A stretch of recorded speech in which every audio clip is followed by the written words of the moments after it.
standing beside.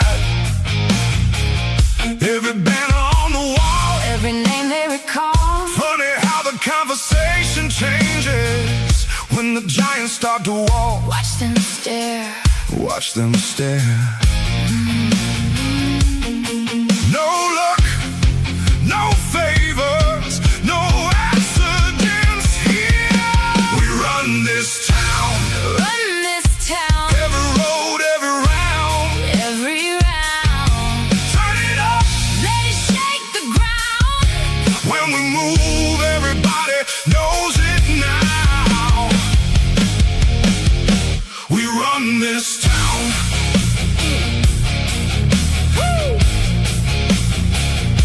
We run this town.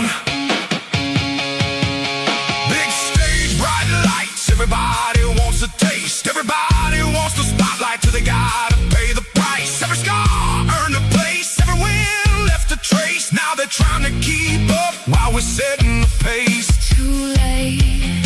Too late. No fear, no doubt. We're too far. We run this town. Run this town. Every road, every round. Every round. Turn it up. Let it shake the ground. When we move, everybody knows it now. We run this town.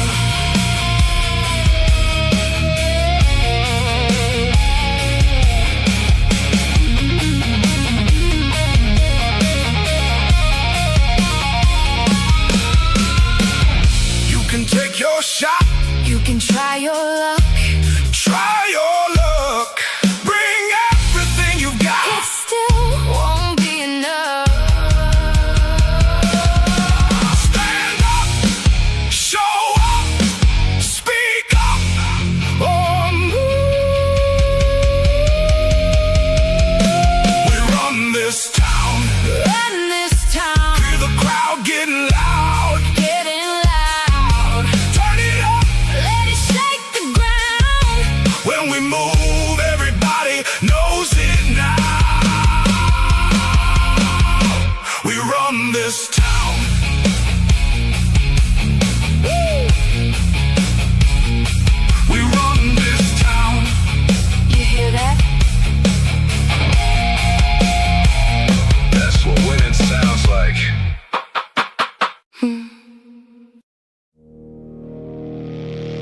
Hear that? They're coming. Let them.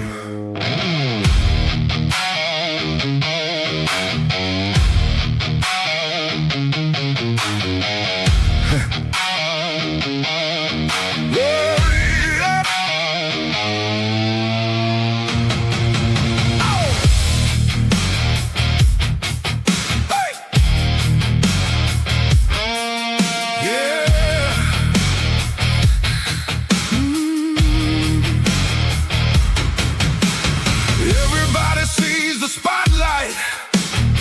Everybody wants a piece. Everybody loves the story till the story asks for blood and sweat. They see the win, they see the stage. They don't see the years it takes. They don't know. They don't know what it takes. Long roads, hard miles. Still standing. Still standing after all this time. They want in, They want in. but they don't know where we've been. Where we've been. They want gold, they want glory. They don't know the whole story. They want in. Too late. We already live here.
Take your shot. Take your swing. Take your shot. Bring everything You've got. We'll still be standing when it's done.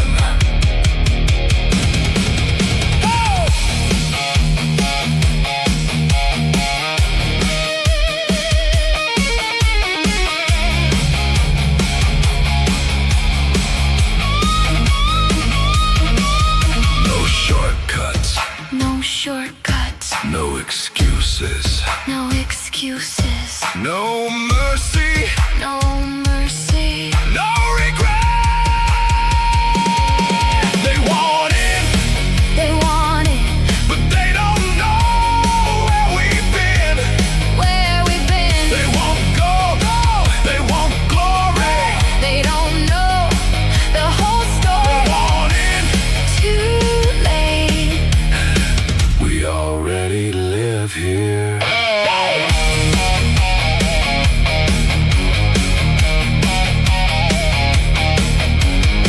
Everybody wants the view Until they climb the mountain.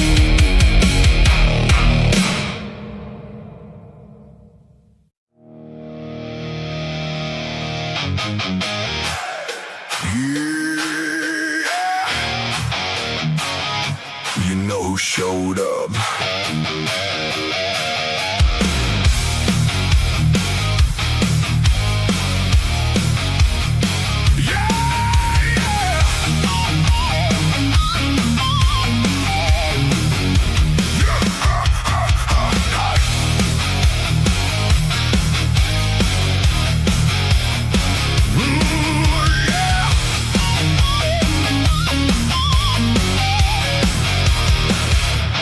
Everybody talks when the lights are low.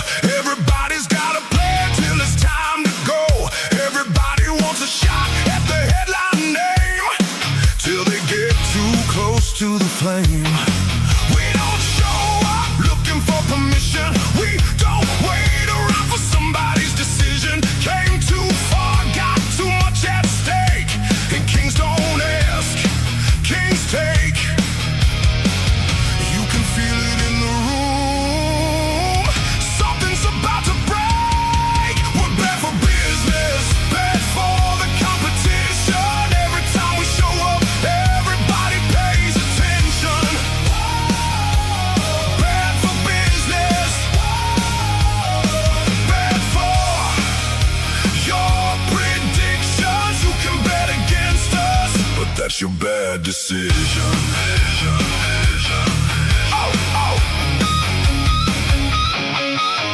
Whole lot of talk, whole lot of noise. Everybody trying to be the boys. Everybody chasing what we built, but pressure separates the real. You can see it in their eyes tonight. Some came to play, some came to fight. And when the dust finally settles down, only one name's gonna stick around. Hear the crowd getting loud. Hear the walls start to shake. We're bad for business, bad for the competition. Every time we show up, everybody pays attention. Bad for business, bad for your predictions. You can bet against us, but that's your bad decision.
such a bad decision.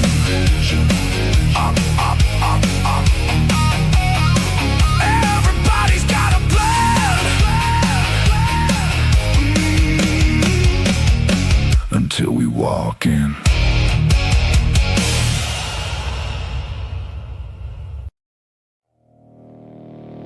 You're looking for a seat?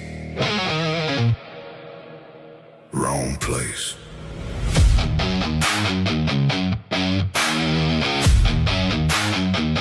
Yeah.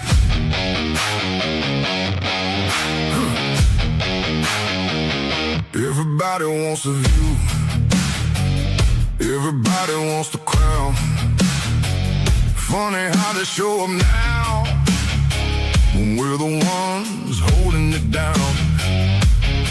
They see the banner, see the lights, think they're ready for the fight, but they don't know the price. Long roads, cold nights, build this one brick at a time. No vacancy, the throne is occupied. No vacancy, you came too late this time. No vacancy, read the warning sign. No vacancy, this kingdom's mine.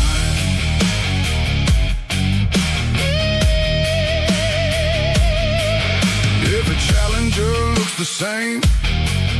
Big talk and a borrowed name. They want the glory, want the fame, but they don't want the weight. Every scar behind these walls, every rise after every fall. This ain't luck, this is what greatness costs. Stand back, look close, see exactly who runs the show. No vacancy, the throne is occupied. No vacancy, you came too late this time. No vacancy, read the warning sign. No vacancy, this kingdom's mine.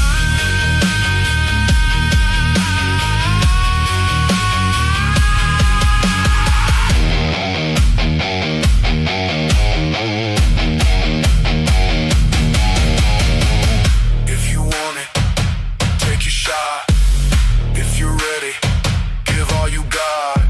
But understand, before you try, the crown survives, the weak don't. No handouts, no shortcuts, no mercy, no love.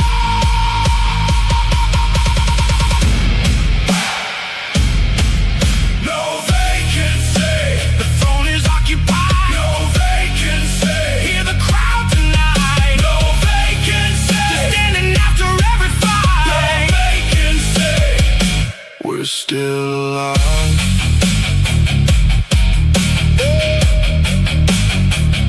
Everybody wants the crown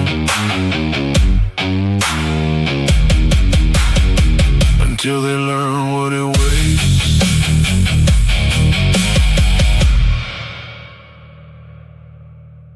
For that tectonic charge. And then as the team comes in, as we do see, the Netherrealm has been committed from Yin. There's currently Sky Kagura that has been pulled in. But Kagura just dodging everything that Yin had to commit in that Netherrealm at all. My turn. My turn. Yeah. But it's a double kill Nice, getting bro. picked up by Xavier at this moment. And Hanabi comes in with the rotation, gets the kill onto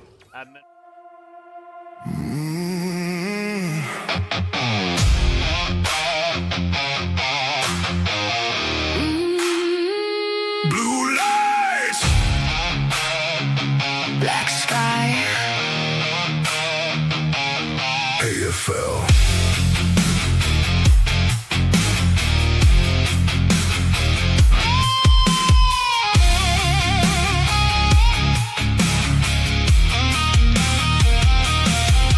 Feel the city hold its breath.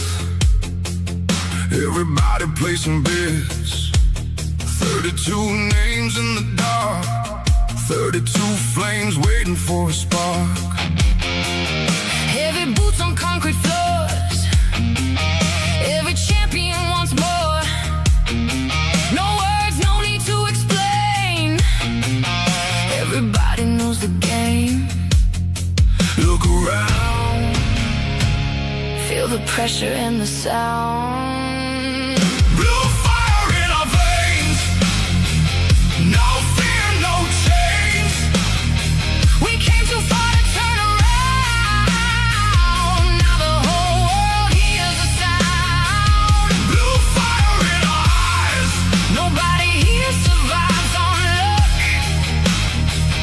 32 walk through the door. Only one leaves with enough.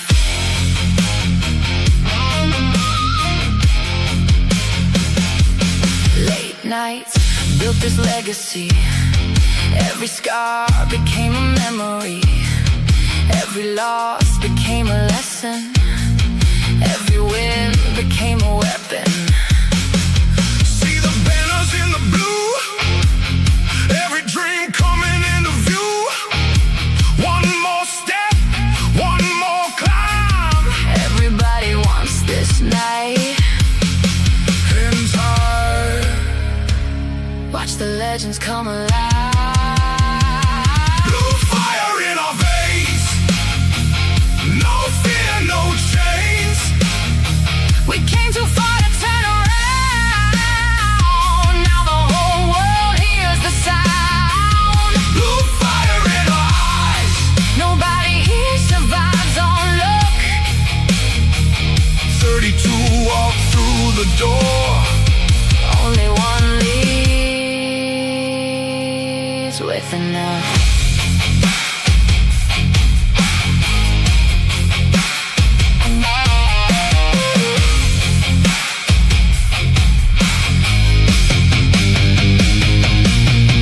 No kings, no gods.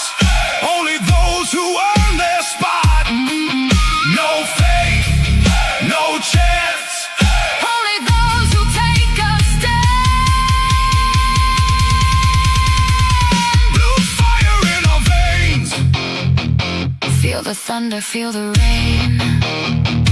32 came chasing glory. One will write the final story. Blue fire in our eyes. Watch the darkness come alive. They fell. Tonight we rise. Blue lights, black sky.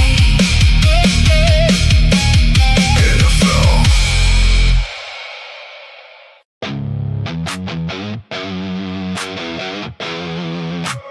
Pressure looks good on us.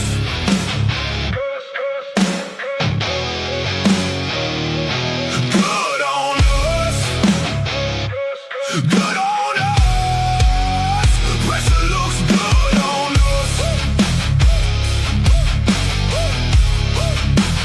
Watch us turn it up. Yeah. Yeah. Everybody talks about pressure like it's something to survive. We treat it like fuel every time we arrive. Big stage, bright lights, whole crowd holding their breath. We don't get nervous, we get dangerous instead. Look, pressure made the diamonds, pressure built the scars. Pressure made the names, now they're hanging from the stars. Everybody wants the moment till the moment gets loud. Then they freeze in the spotlight while we're feeding off the crowd. One shot, one shot, one chance, one chance. One more reason to advance. Pressure looks good on us. Good on us. Good on us. Good on us. Pressure looks good on us. Good on us. Watch us turn it up. Pressure on the shoulders. Pressure in the blood. Everybody feels it. We just wear it better.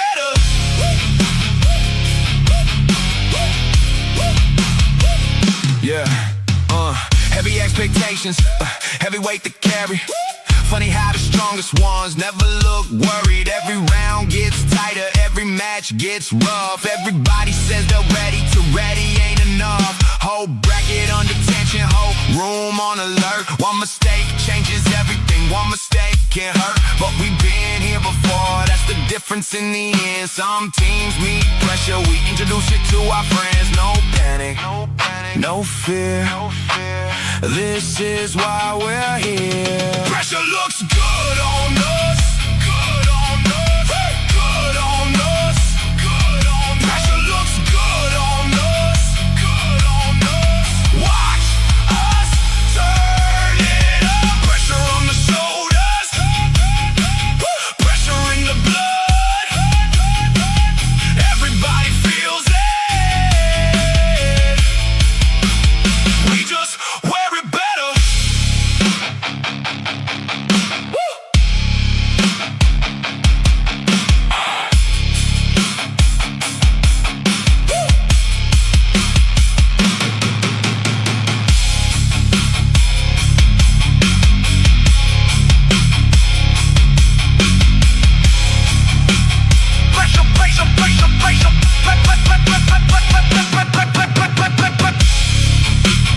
Pressure breaks some people. It built us.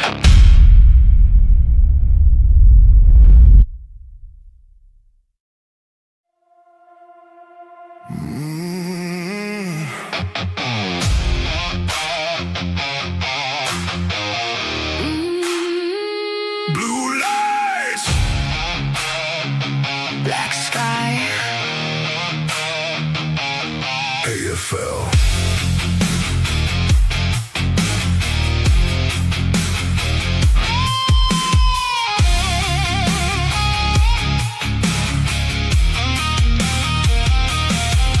Feel the city hold its breath. Everybody placing bets. 32 names in the dark, 32 flames waiting for a spark. heavy boots on concrete floors. Every champion wants more. No words, no need to explain. Everybody knows the game. Look around, Feel the pressure and the sound. blue fire in our veins. No fear, no change. We came too far to turn around. Now the whole world hears the sound. Blue fire in our eyes. Nobody here survives on luck. 32 walk through the door. Only one leaves with enough.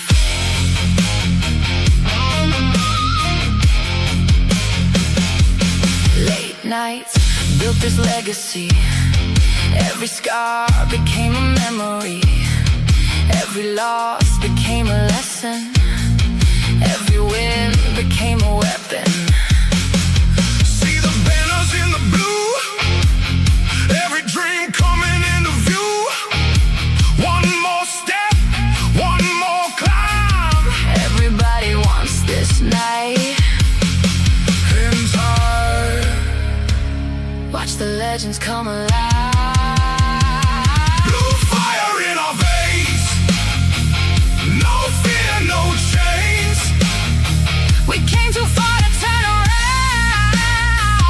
Now the whole world hears the sound. Blue fire in our eyes. Nobody here survives on luck.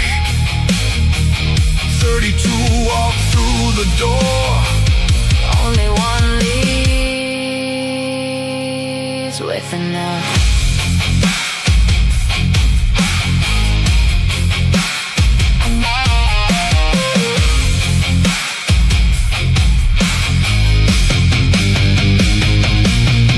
No kings, no gods. Only those who earn their spot. No faith, no chance. Only those who take a stand.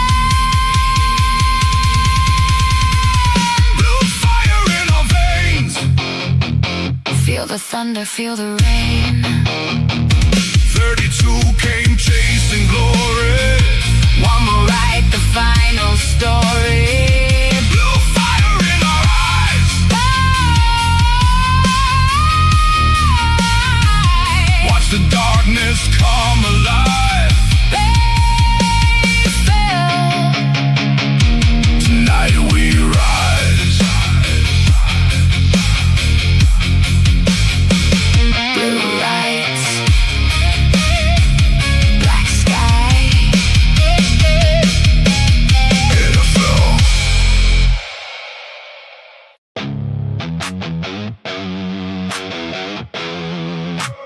Pressure looks good on us. Good evening, ladies and gentlemen. Welcome back to Waylander Gaming. Tonight's first matchup. I know it was originally scheduled for a different team, but this time around we've got the King's Decree up against Dragon's Crew. This is definitely going to be a good matchup. Immortal Order Goliath versus the team that they were going to play has been moved to Friday because both of these teams weren't able to play on Friday, so we moved them just slightly up on the schedule. But nonetheless, don't worry, we've got a stacked schedule tonight. Up after this matchup, we've got Immortal Order versus Void eSports, followed by the Home Affairs up against. Just give me a split second.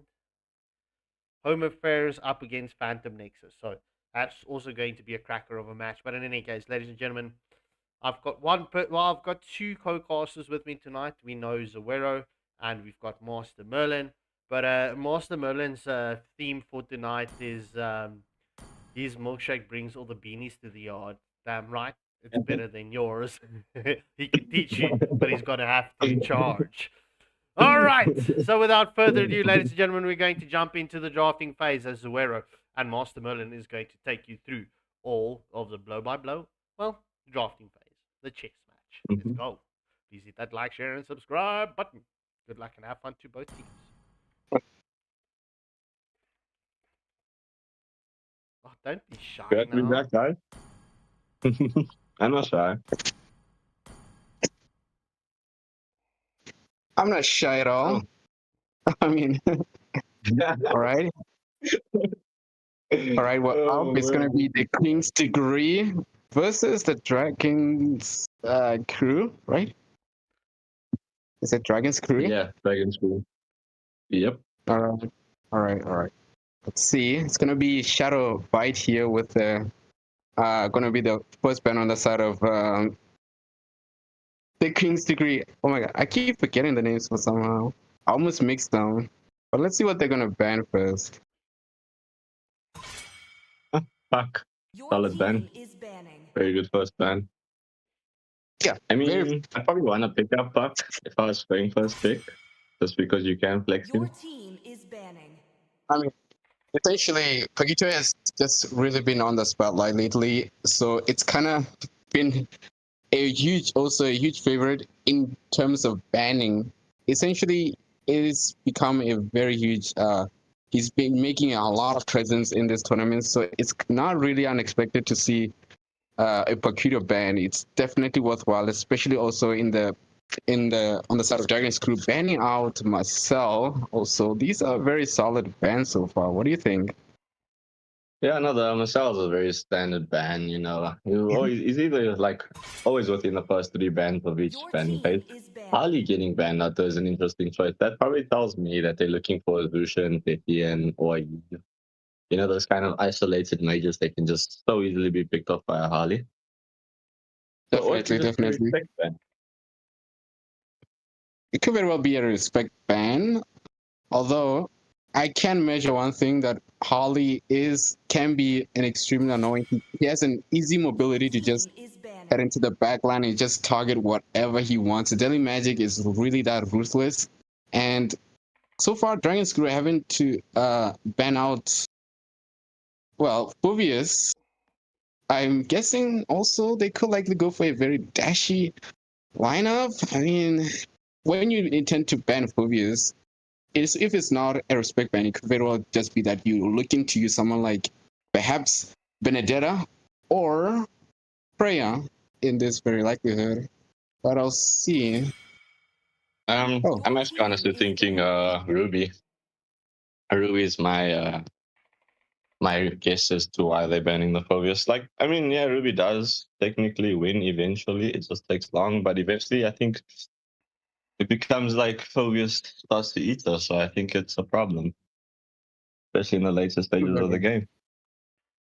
Yeah. Interestingly enough, I'm also measuring that the King's Degree decided to ban Freya after seeing the opposition having to ban Phobius. It could likely be some sort of signal coming from the side of Dragon's Crew, just to, I don't know, give a hint that because I banned Phobius, I could likely just pick Freya or Benedetta. And so Dragon's Crew kind of saw that possibility and decided to ban out Freya. And ooh, Sora, first pick. Your team is The first pick for me is risky because, you know, like I'm expecting to see Valentina like right off the rip, just because then it doesn't even matter what kind of a mage they choose. Like if it's Zetian, Valentina can steal the ult. If it's Eve, she can still steal the ult, you know, so.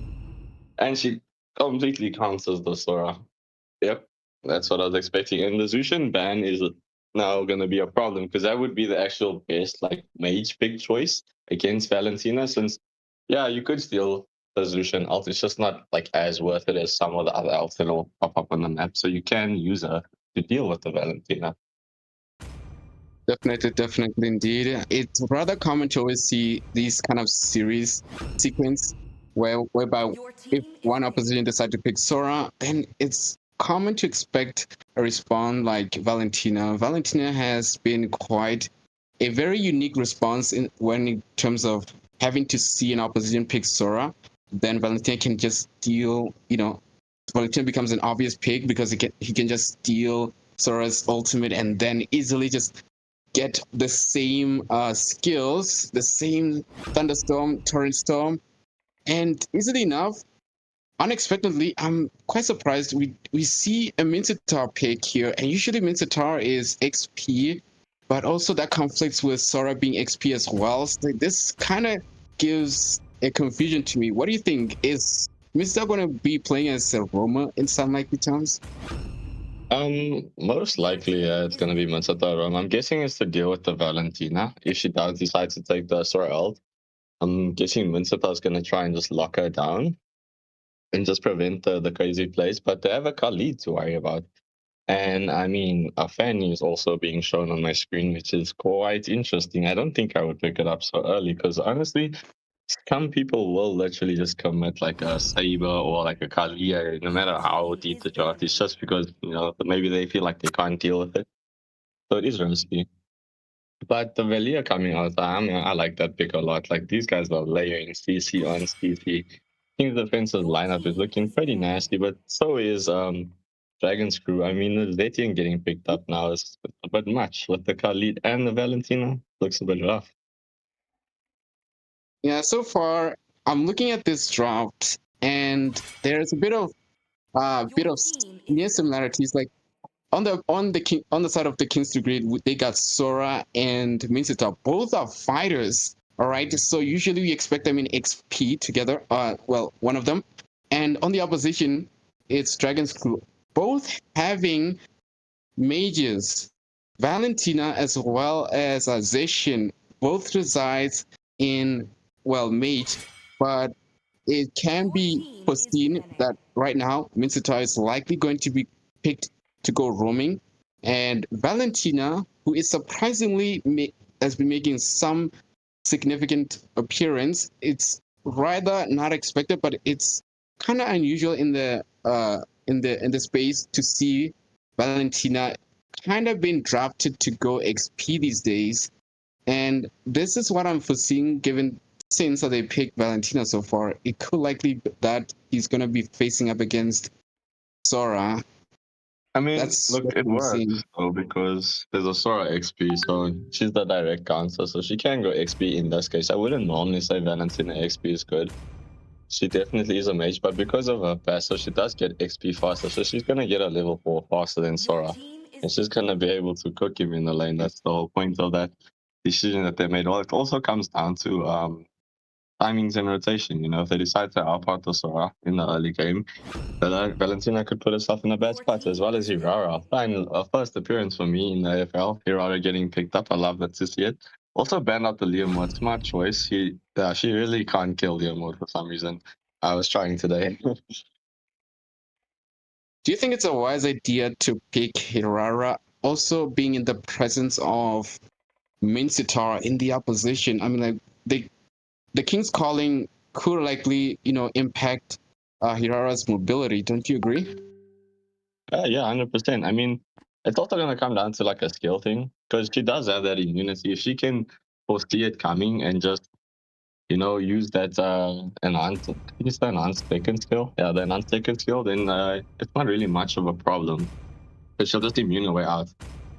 As well as she's a very good tool for like baiting out. Like if she gets close to Batang and Batang decides to wall her, she can like See value in me? and make him waste his first strike or his wall. Like she's really good at doing. So I mean, the King's defense is gonna have to watch out for that. She also has very good like Lord contestation capabilities, in my opinion, because she can just walk up, immune twice, and steal your Lord from right up from under you or your objective. It doesn't matter, as long as they buy just enough space. Even if she doesn't get out completely, as long as the team is there, she should be alright. So we're we're in for a very interesting match here. Definitely a very interesting match. The draft looks rather interesting. I'm kind of curious on the side of the King's Degree, very much full with so many fighters on their side. Like there's not a single marksman. So I'm projecting that, just to retract my early assumption, it does appear like Minsitar could likely not go roaming, but instead go gold lane. I'm not sure how exactly would he fare against an opposition marksman, but this will likely turn out to be an interesting match. The draft are a bit, I don't know, interesting. I'm a bit favored on Dragon's Crew, but the fighter side on the King's Degree very much showcasing their kingliness. A lot of fighters there, I must say. I'm quite curious to see how this will end. Yeah, no, I have to agree with you. I'm also liking Dragon's Crew's chart just because it's a little bit more balanced. It's all going to come down to whether the King's defense is going to use their double fighters to do what it's supposed to do, which is invade the heck out of people. So we're going to see. Yeah, 100% all right. So looking at the current setup, hi Beanies, welcome to the stream. Do me a favor, just rewind the stream just when we go live or when we went live, because there was like a special moment for you. So in any case, nonetheless, look, the King's Decree definitely going for a very unconventional draft. This could not play in their favor. But look, this could also play in their favor, especially going towards the later stages of this match. But look, we're definitely in for an entertainment. Either it's going to be a snowball, it's going to be good, or it's going to be bad. Yeah, it's gonna be quite interesting, as we do see the letter is getting picked up here by Hirara. I mean, honestly, for me, the best thing about Hirara is once she gets level 2, I would gank a lane. Because like she already basically has a full kit at level 2, so yeah, you do have the as we do see the wall being put up here onto the Khalid, but he just stand praise, get some HP back. But yeah, like I was saying, she can just gank a lane so easily and possibly secure a kill.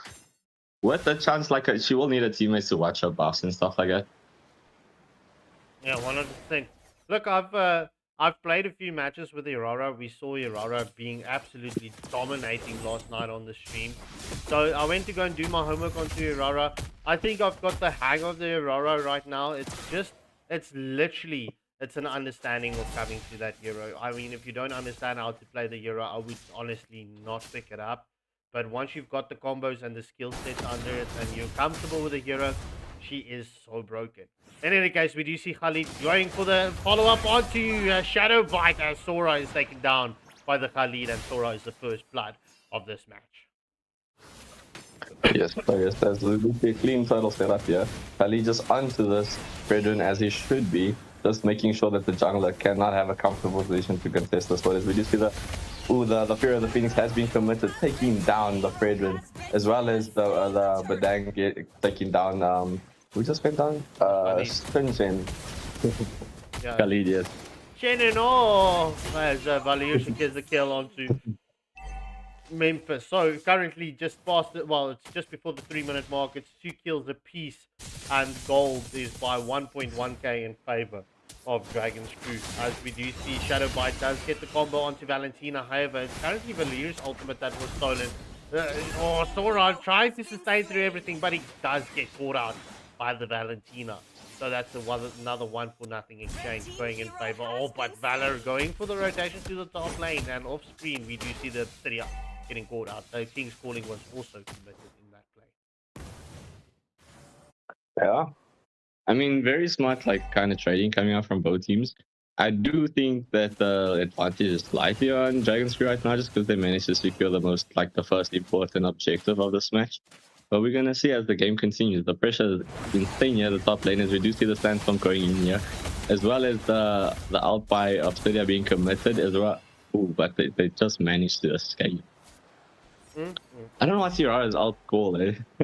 I also don't know. I just know it's the one skill over the second skill.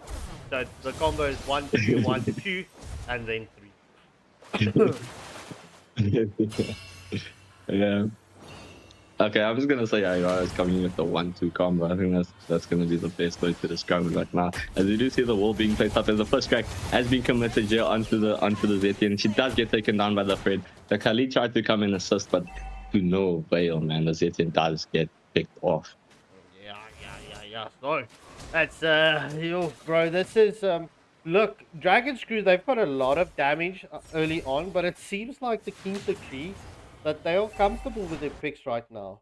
I honestly wasn't expecting this, but look, I mean, it ain't over till the cookie crumbles. So very curious to see how it plays out. Valentina did steal the Torin form, as we do see the engagement is on to Valor.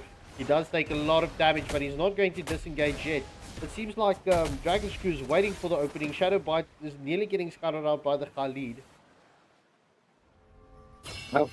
Well, looks like this is just basically where the engagement's gonna end. Just usually Valentina poking out here. He does get onto the Sora. Sora does commit the lightning out just defensively to run away. Yeah, as we do see, the Time Prayer has been committed by the Khalid just to get that HP up. Oh, he does steal the healing, the bug. He did steal the bug. I keep on forgetting that. The fire beetle, I think, is what it's called. Yeah, the fire beetle, there you go. But we do see Memphis going for the horned lizard. Does get a small jungle invaders. We do see the pushback coming in from Valor. As we do see the Sandstorm has been committed onto the backline. King's Calling has been committed. Beautiful zoning coming out from the Minsatars. We do see Badang gets the kill onto Zetian. However, the play is onto Khalid. Khalid is currently low HP, as we do see Valentina secures the kill and return kill onto Badang. That's a 1-for-1 exchange. Or will Minstar catch this onto Khalid? No, so close. Nah, Khalid's too fast. He's a fast player. We do see that Obsidia is just trying to get the damage up onto this Minsata. Yeah, he does manage to hook her, but the Khalid comes beautifully with the assist, and they do manage to get the kill onto the Minsata in the top lane. Yeah, bro, that's just unfortunate that trident poke from him, or the spear poke, not being in the right direction after hooking the Obsidia. But yeah, look, that could have gone either way. So yeah, we're past the 6-minute mark. It's 5 kills apiece. Dragon's Crew, they've got a 2k gold lead at this juncture of time. I mean, that's not like... Look, the longer as we do see that the buff almost got stolen here. I think Fred did commit the retreat there, as we do see the first crack and the Fraser's Wrath. The Fear of the Phoenix going into the the Fraser's Wrath, as well as the Tauren form being committed here, the stolen Tauren form actually, but Badang will pick up the kill onto Hirara. This is looking like an uncontested turtle on the side of the King's defense. Not bad at all, Nice play. Yeah, as Obsidia did secure a tier 1 turret in the top lane. Valentina does recall. Oh, but Badang catches the Valentina. Will it? Oh, and that just unfortunately forces our focus onto somewhere else. But Fredrin did secure the kill onto the Zetian. Like, Honestly, the King's Decrees, it's like it's like they can reach it right now. Such an Yeah, unconventional draft, and the longer this is going on, the more I like it. But the problem is, they don't have damage dealers going towards the late stages.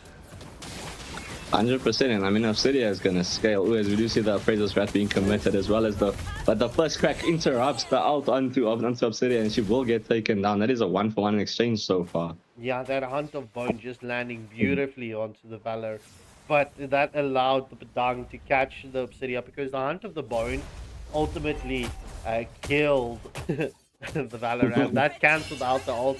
I mean, if Valor still had some life left, Obsidia would have maybe dodged that grab or the first crack or first break and then first crack from the Padang.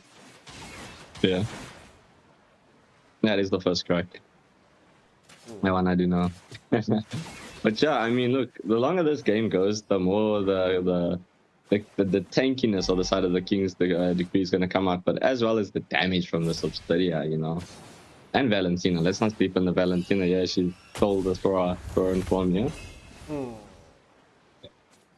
It's going to be difficult, bro. But the King's Decree, like, I'm not counting them out. Like, they were 2k gold behind, and they pretty much balanced it out. So the team fight is definitely healthy for them, especially with this Mincetar zoning away, dropping that King's Calling between the front line and the back line. That's beautiful plays coming in from the Mincetar. So Dragon's Crew, if they were looking at the team fight, they need to find the wraparound. As we do see the King's Calling has been committed. Mincetar nearly getting slapped out of the play. As we do see the Sandstorm has been committed. Irara is onto Mincetar, does secure the kill onto Mincetar. As we do see the Stolen Torrent form coming in from Valentina. She does get that ground and pound down, but Obsidia secures the kill onto Sora in the mid lane, and Badang kills Obsidia once more. It's like this Badang has got something out for the Obsidia. Right now it's 4-for-1 exchange, and we could see a 4-for-2 exchange, but they decide not to go onto the Badang, so it wasn't a full team wipe. Yeah.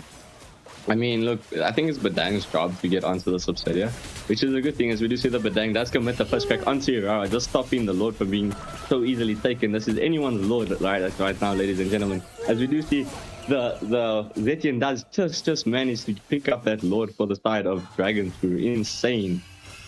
Bro, I'm not gonna lie, this Proximus Adam, bro, this Badang is definitely his hero. I mean, so close to catching the Lord, but the focus being onto Irara was beautiful.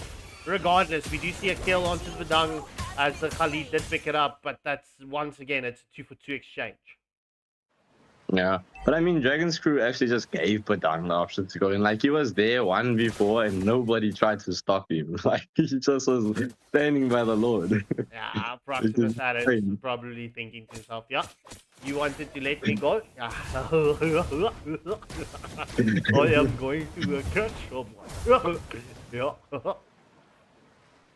No, but insane plays coming out. As we do see Irara might get caught out here. Ooh, the Hunter phone is onto the Sora. He will get taken down by Khalid. Just picking up the KS, you know, casually. Securing our kill. But Bakudan, right, doing a beautiful job with his Obsidia. It's just unfortunate that the Badang keeps on catching out the Obsidia, right? Obsidia is one of those heroes that's a very late game hero. Look, they did patch her, but made her a little bit more of an early game. But she's still a late game hero, so I would honestly, I always love to see me some Obsidia plays. I felt when this hero was released, and I've said it before, this hero was 100% released for me. However, King's Calling is on to the Khalid, but the Mincetar was caught out in that engagement, so it's currently 1-for-0 exchange. Mama Lord did not secure a tier 2 turret. Honestly, this is the best chance for Dragon's Crew to pick a fight. As we do, they are trying to. The first crack is onto Irara, but oh man, the Hunter Bone is onto the backline, just picking up the value, but she does manage to pick out, as well as the Khalid coming here. Both Thorin forms has been committed. No, it's just the one. As we do see that, oh, Obsidia, she does get the triple kill, man. Yeah. Insane from the Obsidia. Well, bro, it's there you go. You can look at the itemization that she's got, right? She's also got the most gold in this game, and we've reached that threshold where she's going to have a great game, especially onto the tanky boys, bro. That's for me. This match just slipped out of the hands of the Kings of the Cree. They need to somehow get rid of the Subsidia early in team fights. So I feel that's Proximus' Adam's job. He needs to catch the Subsidia. Subsidia needs to be so careful. I mean, he's been 100%. I mean, he's been doing a very good job at locking down the Subsidia, so it's all going to come down to whether he can or not. And look, the Kings' defense has crazy CC. They just got to find a way to layer it in such a way that Dragon's Crew just doesn't have a hope or a prayer. Beanies.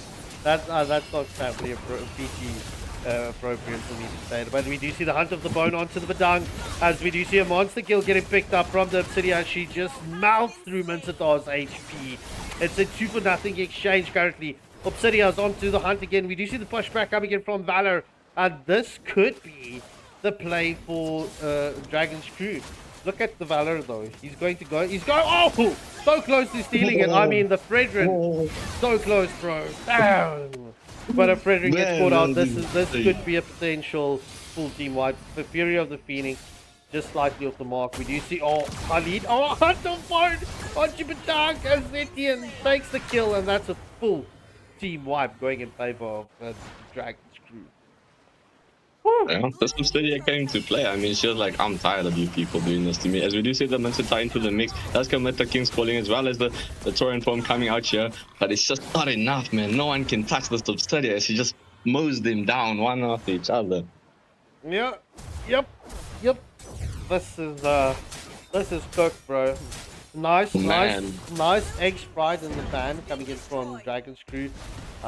Look, Dragon's Crew. The Kings the Cree, they put up a nice effort. Like, for a second, I was like, damn, I didn't expect the Sharks to do this. But obviously now, the damage dealers are online. As we see, Badang gets a first crack onto the Obsidia. But Obsidia, she's like, no, I want nothing to do with this and focus on to the Nexus. GG's, well played. Dragon's Crew taking this first match against the Kings the Cree. Oh man, I think they could have defended that if they didn't like rush that Mincetar flicker jump at the Sora. They just needed to wait for their teammates, man. They weren't too far behind. Yeah, agreed. Well, look, it was expected. Badang picking up the MVP for the side of the Dragon's Crew, the Kings the Cree, as the MVP goes to Shenano with the Khalid 6-3 and 15. All right, I just quickly want to get this sorted out, ladies and gentlemen. Just give me a moment. I just want to switch sides, and we should be good to go. You know, Shannon knows, it reminds me of, like, there's a saying here where I stay, where you say something Shannon, you know, it's all good. But every time you say it, I'm just thinking Shannon now, bro. Zawera, what was your thoughts on that match, bro?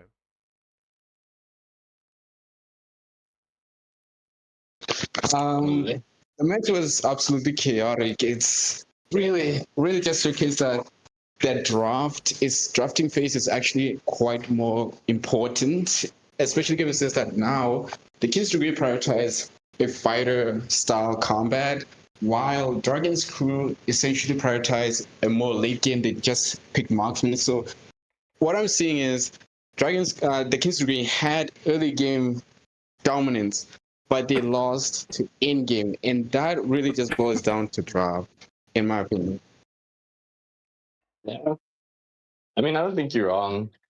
I do think that the King's Decree could have just, like, I think they should have prioritized like the invading strat as well as getting onto the upside. Yeah, that should have been their two main focuses, because their draft is really good for that. I mean, Mincetar he's not the fastest rotator, like, you know, but on the gold side, it would have been like a lot easier for them to, especially to invade that side, and also pick up the kill on Obsidia, you know, just keeping out of the game for as long as they could. But hey, man, anything can go in this game. Definitely. I think on the side of King's Degree, they had a lot of CC. You have to just consider that they had a very dominant CC potential. So that could have given them a very huge urge, like a very huge potential to really just compromise Obsidia early game, really just underfarm as much as possible. It really just boils down to potential synergy. They had a crazy crowd control potential. The mix of the turret formed by Sora, the Badang, is just a lot of CC. They had a lot of crowd control. They could have had that game, as you say, but it's Yeah. GG. I don't know. Dragons should played well. I mean, Upstadia, she saw like that, like, yeah, she couldn't handle. And most of that, they did like put a bit of pressure onto her. And she used like those opportunities when it was time for objectives. She always like rotated from what I saw. Most of the time she rotated for it. So she got to get like that extra farm from the mid lane, from helping at the turtle, you know, potentially getting a thirst and things like that. So I think that's what allowed her to get such a gold lead. And also that one triple kill was probably insane for her. But yeah, no, she farmed really well. She did what she was supposed to do as a gold laner. And that's what made the difference. I mean, we saw Mintata flicker out. Sora also came into the mix and they just got melted until they walked away full HP. Yeah, that was a really interesting team fight there. I can only think of one critical moment in the match, and that was Fredrin nearly getting the Lord. I think Ooh, in the most that was so sensible, cool. had they Yeah. won that Lord, like had Fredrin got the Richie Battle win, they Queen's Degree essentially would have had some urge, some opportunity to recuperate, to essentially recover.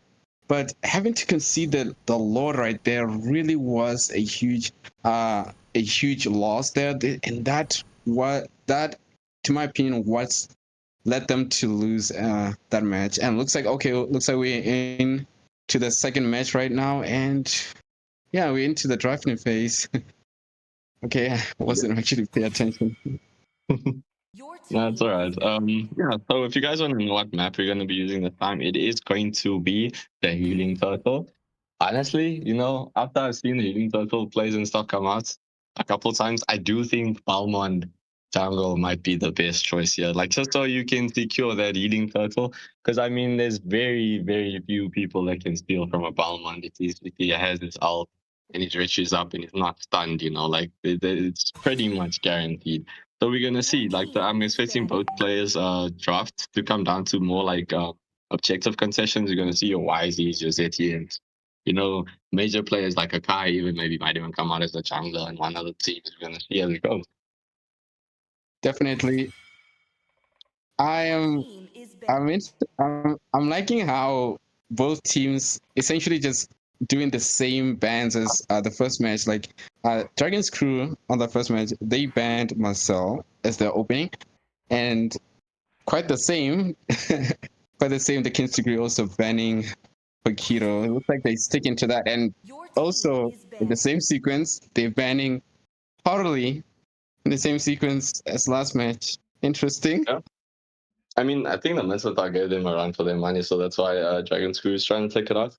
But also, guys, if anyone doesn't know why I'm Your team talking is about the Healing banning. Turtle, like, it's just because it can push towers and it does buff your like base regen quite a bit while it's like pushing if you're around it, if you're close by. So it allows you to actually pick up towers very early on. Like, you could look at a very quick match Your team depending is on how it's picking. played. Indeed. I'm really loving this healing turtle. It's very much beneficial. Like, to be truth, defeating it doesn't grant you a shield as conventionally it used to be. But this healing turtle it really helps a lot. Like, it spawns on the enemy's strongest lane and just push it, and really just, I don't know, like, Your it really team just is helps picking. also recover HP rapidly. It can be advantageous if utilized correctly. Like, you don't have to like push lanes. You have to just, like, wait for the right moment and then potentially take down the outer turrets correctly. This healing turret can really helps a lot in the landscape of this match. And I'm seeing right now Dragon's Crew with the first pick onto Phobius. Last match they banned Phobius, so this time they're picking it. Interesting. It's a pretty good like first pick. It does deter away a lot of like the dash kind of heroes. He does have his own counters and he also has his own problems, but he's still a very, very good Your disruptor team in is 5-man, picking. especially in the team fights.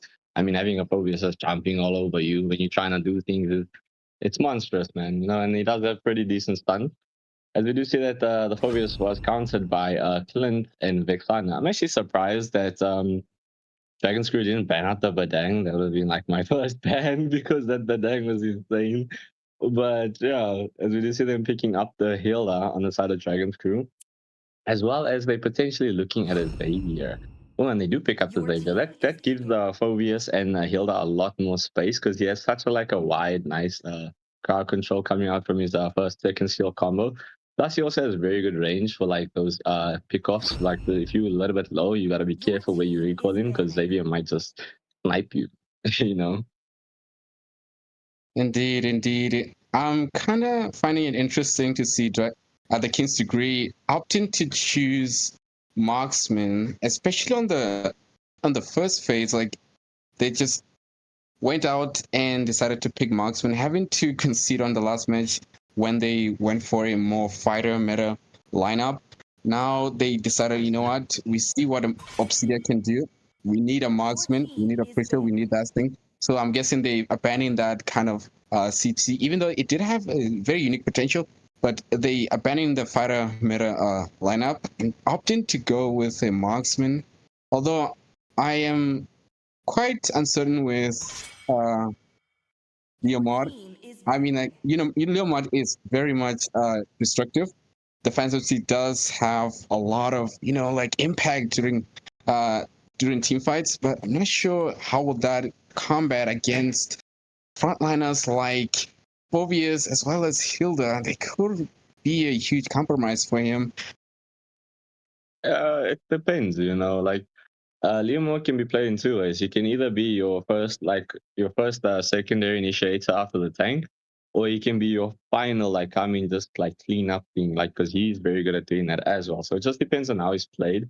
But he can definitely, he has the sustain to deal with the Hilda and the Phobius. If granted, his team just needs to also buy him some space. But I do like to see the Moscow band coming out here. They picked up the Clint first because there's not many marksmen right now that can deal with Clint's burst damage, especially now with the new Berserker Fury. He scales even faster, and he does have the potential to poke out these tankier heroes using that item if he chooses to go for that kind of build.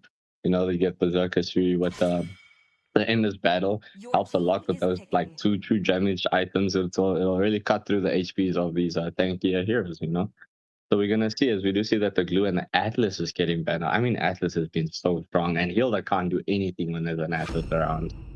So very smart choices coming out here. Definitely a very much smart choice. Banning out the Atlas. Atlas passive really just slows down oppositions. It can really just be an absolute nuisance because Hilda really relies on mobility and speed and regenerative prowess.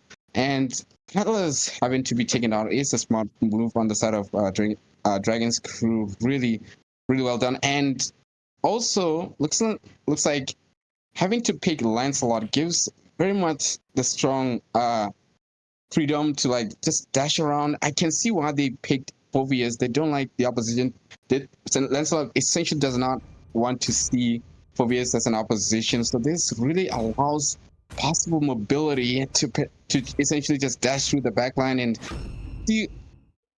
Oh, and unexpectedly, Mia, the moon, the moon has risen. Mia, I did not expect Mia at all. It can be really devastating at that moonlit walls. Especially if she scales up fast, they're gonna have to.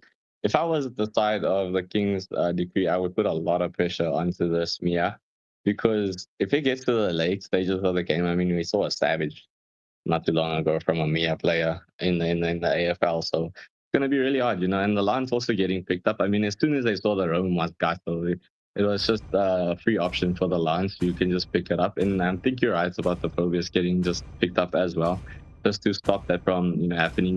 Because if you chose the Lance a little too early, you would have probably seen something like a Kufra come out or an Akai just to be a complete nuisance. But yeah, we're gonna see how it goes. But the trio picked up. I have to say, given this lineup, I'm very much in favor of King's Degree a bit. Despite the fact that the previous lineup was not my favor, but this one is looking promising. Yeah, look, the Kings Decree definitely going for a 5 more seconds balanced till the lineup enemy this reaches the matchup. battlefield. So, look, Smash them. both teams have got a strong draft. All troops deployed. Hmm, I'm going to, seeing that the Kings Decree, I'm going to continue doing this. I'm slightly favoring the Kings Decree's draft slightly more.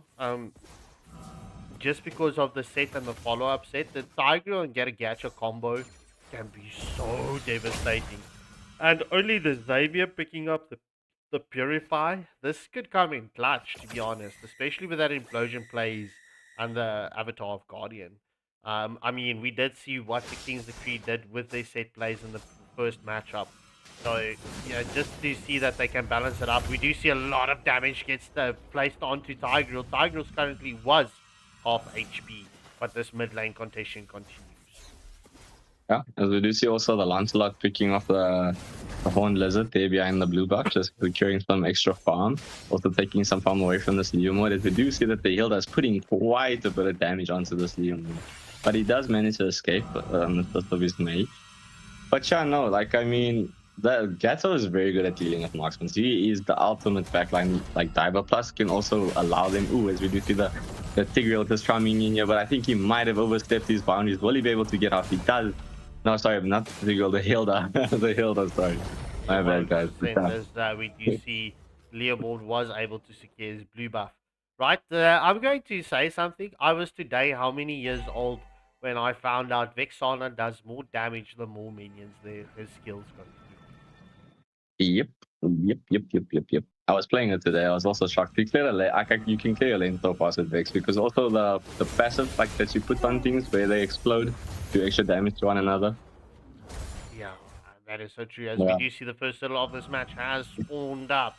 It seems like both teams wants to go for this first turtle because obviously it is the healing turtle, so every turtle will be contested. As we do see the first blood is Leomord as Xavier secures the kill onto Leomord. It is currently a 1-for-1 exchange. Healer was also taken down in that exchange. But IK coming in with a focus. Oh, but we do see the Avatar of Guardian lands onto 2. Will we see Gadget getting that taunt up? No, sir. Just slightly. Come on. Yeah, I mean, look, that Donny light coming out from Xavier was so clutch. They just completely obliterating the Leomord's HP. But as we do see that the Lance does just manage to secure the healing turtle as low as he was. I was actually about to say he might get like picked off here by the Leomord if he makes it in time, but yeah, didn't happen. Yeah, well, Clint does do a lot of damage onto the Mia, just keeping Mia just at bay, as we do see both Romos rotating to the bot lane. I'm just going to keep an eye out on here. Yeah. Well, as we do see that the healing turtle has spawned into the XP side of things. I mean, if I was the side of Dragon's crew, I would definitely be looking at just like all pushing towards that lane. As we do see that the Clint does get picked off by the Hilda and Mia combination. That is not good for the side of the King's Decree. You don't want to fed Mia, man. You just don't want it. Yeah, well, the first turtle did go in favor of Dragon's crew, as we do see the healing turtle will go. Also, another thing to note, the healing turtle always focuses onto the lane that's got the most HP. As we do see the pullback coming in from Phobius, Skippity Boppity lands on to get a Gacha, but Hilda secures the kill. As we do see Proximus Adam gets the implosion play onto the Hilda under the turret, and Hilda was taken down as well with the 1-for-1 exchange. I mean, clutch plays coming out here from Tig. I do think the healing turtle might be a little bit wasted, as we do see, the Dawning Light just lands onto 2. Will this healing turtle be able to get taken out? Lands in the back, just trying to get onto that Vexana, but doesn't have the ability to get the kill. As we do see that they are so low though, and Lance might get picked off here. Nah, he has enough dashes to escape. Yeah, insane. Get a Gacha just get picked off by the Tig. I mean, the Get a Gacha could have stopped that. Just slightly going for the wrong rotation there. But look, this Tigreal, like, man, we need to give Proximus Adam some respect, bro. He's been playing a beautiful game tonight. But yeah, it's just before the 5-minute mark. It's 4 kills apiece, and Dragon's crew only has 500 gold lead at this moment at time. Yeah, no, definitely the proc to Adam. What? Adamus something, Proximus Adamus. Yo, man, that's such a name. But yeah, no, he's been playing really well. It's always nice to have a good roam when you see him. It makes things a lot easier. Yeah, it does. But you know, Indeed does. So, we do see Dragon's Crew currently shredding through the second total of this match's HP, as we do see all... Oh, it's the Infernal Pursuit from Phobius, that's it. We find it. We finally got the correct hero with the correct ult, as we do see it's a double kill currently for the Mia, as Vexana was also taken down, as Vexana and Tigreal getting out of bounds. Alright, Garagacho being engaged upon by the Infernal Pursuit by the Phobius. Will we see the continuation onto the Garagacho avatar? Guardian gets committed onto the Mia, but oh my word, this is so clutch as Gatto gets his target, gets the Mia out of sight, and well, Phobius is like, I care. I don't think you care, but I'm still here, bro. I'm still here. yeah, I mean, he did try to save it there. As we do see the healing turtle has prioritized the mid lane this time. Will we see the push come out here from the side of Dragon's Crew? I don't think they have the numbers. Yeah, it's just looking like it's probably going to get bursted down eventually. Well, as we do see the Dawning Light comes into the mix, you're just landing onto 3 that time. The Shadow Speed has been committed just to try and clear this turtle away. You know, they want to try and get it out as fast as they can. The healer here getting hurt here by the, I think the implosion play was committed there. No, it was the Vexana's first and second skill combo. Oh, okay. That looked like the implosion though. Bro, I'm literally just waiting for one beautiful implosion play from the Tigreal. I've got a song in my mind. Obviously, I opened it with it. So I've got something cooking in my mind right now as we do see the engagement is on to the Tigreal. But yeah, look, Dragon's Crew putting a lot of pressure here onto the top lane of the King's Decree. Oh, Avatar Guarding getting committed slightly off the mark as we do see the sun coming in from the Vexana. Phantom Steed has been committed. Vexana gets a kill onto Healer. Will we see the chase onto Lancelot? Oh my golly gosh! Whisker Biscuits, that Vexana nearly catching Memphis. But he does use the Stone Roses to escape the piercing strikes from the Leaderboard. Man, Proximus Adam committing the implosion play onto Phobius, like trying to catch him under the tier 2 turret. I'm like, Proximus Adam, just give me that moment, please. Just give me that moment. I'm waiting for it. I mean, you almost got the kill there. If you could just keep him, like, if Focus didn't have Flicker there, he was pretty much cooked. Because we do see Hilda here does get scouted out just trying to take out the bushes where literally 4 people were hiding, which was insane.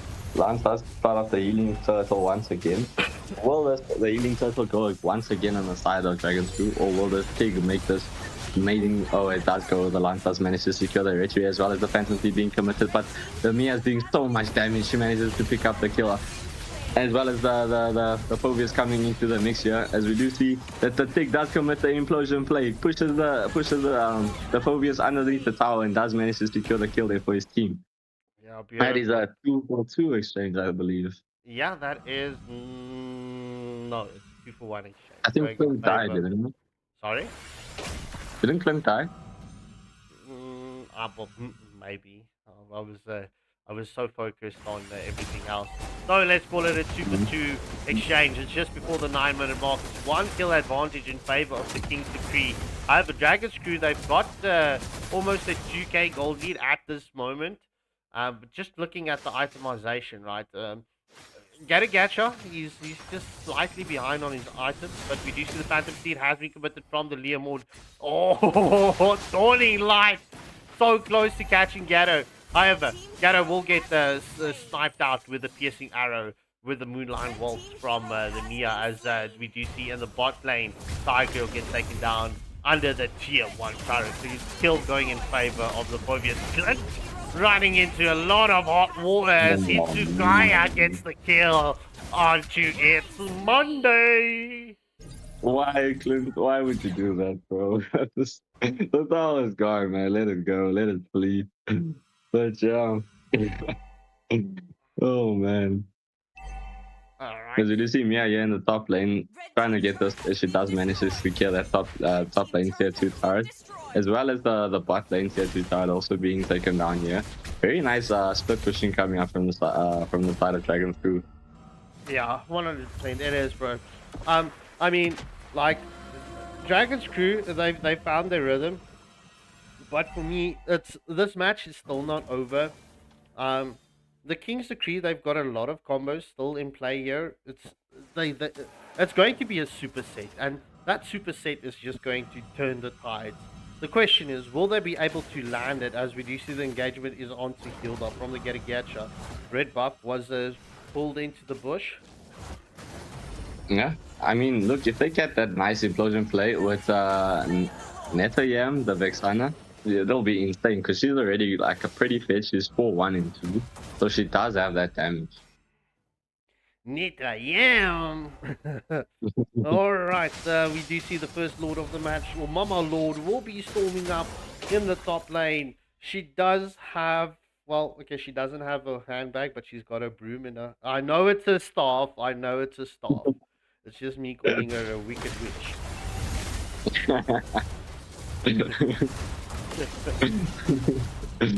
Oh man, check me out. As we do see that, ooh, you can go for it. Alright, so the Infernal Pursuit was committed onto the Getagacha. But Getagacha was taken down. It's beautiful defense onto the Mama Lord. Getting committed. Oh, but it's a shutdown kill for the Leomord onto the Mia. The question is, there's a beautiful defense coming in from the King's Decree. Would they be able to keep this defense up right now? As the true damage dealer is out of the equation. But they need to be careful because Itsugaya, this Xavier, is also going to come on, well, pretty much is online. It's, yeah, well, we do see Dawning Light has been committed slightly, like 2 millimeters off the mark. Honestly, very lovely play coming out there from the thing, just catching out that Mia. Like, you just saw her reappear after using the moonlit boss. It's like, yeah, you go, girl, come to Papa. Alright, the pushback coming in from Tigreal on to, who is it? It's Zelda. Was that the explosion play? I don't know, man. I think it was the second skill from the Vex. I don't know. It's like such a weird light that she does. I think I don't know. Well, it might have been something. You know, especially with the skins coming in from both of them, it's the skin effects has got the same color, so it's very confusing. But all right, let's just for argument's sake, the implosion play was not committed. All right, so it's 12 apiece, and it's currently a 2.8k gold lead in favor of Dragon's Crew at this moment.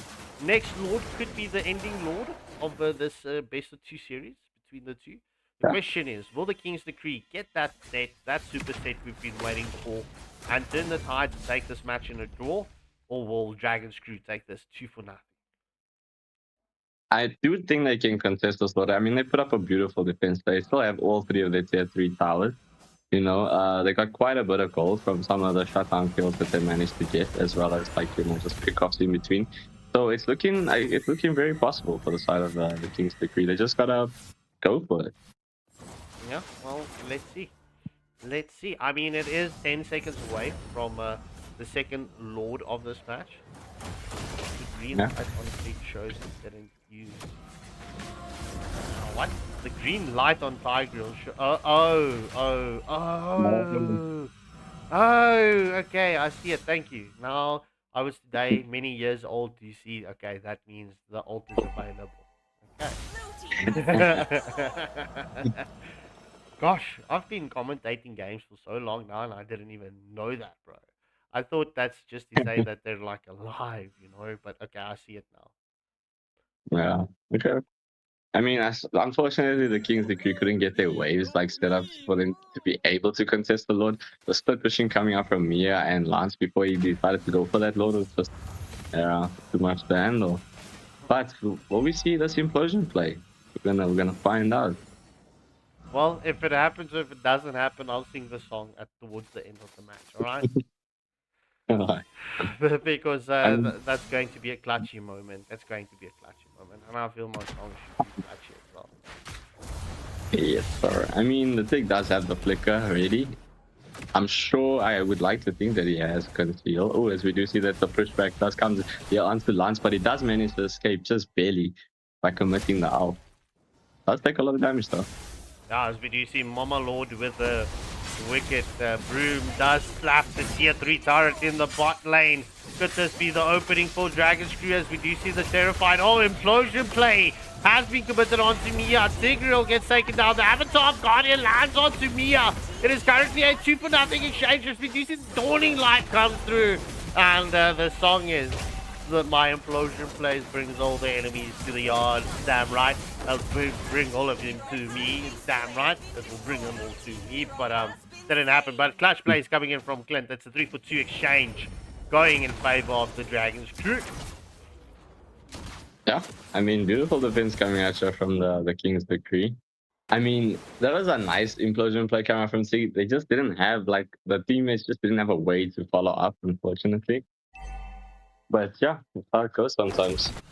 Yeah, that's so unfortunate. All right, so yeah, it's going towards the 16-minute mark right now. It's 1 kill advantage. Like, gold doesn't matter anymore. As you can see, pretty much everyone is full build. It's like there's a few more heroes that need some items. The Dragon's Crew, they still need their final items. But yeah, look, that final items that the Dragon's Crew will obviously be closer towards the final full build than the King's Decree. 100%. I mean, I do think the King's Decree should be looking at their final items to being like immortality, some frozen crowns, some rose golds. As we do see that Tigreal is just here helping Leaderboard secure his red buff. Oh. Man. It's like oh.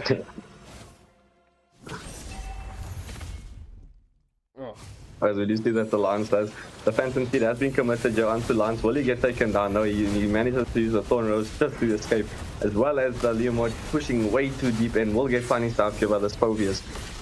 But he does manage to escape, as well as the Tigreal managing to flicker out. But the Mia is into the play, doing so much damage. The implosion play was committed. Just as, you know, he saw he was going to die, so he just said, might as well just go for it. As we do see that Vexana did manage to get the stun onto the healer, plenty quite a bit of damage, but just not enough to take down the healer, unfortunately.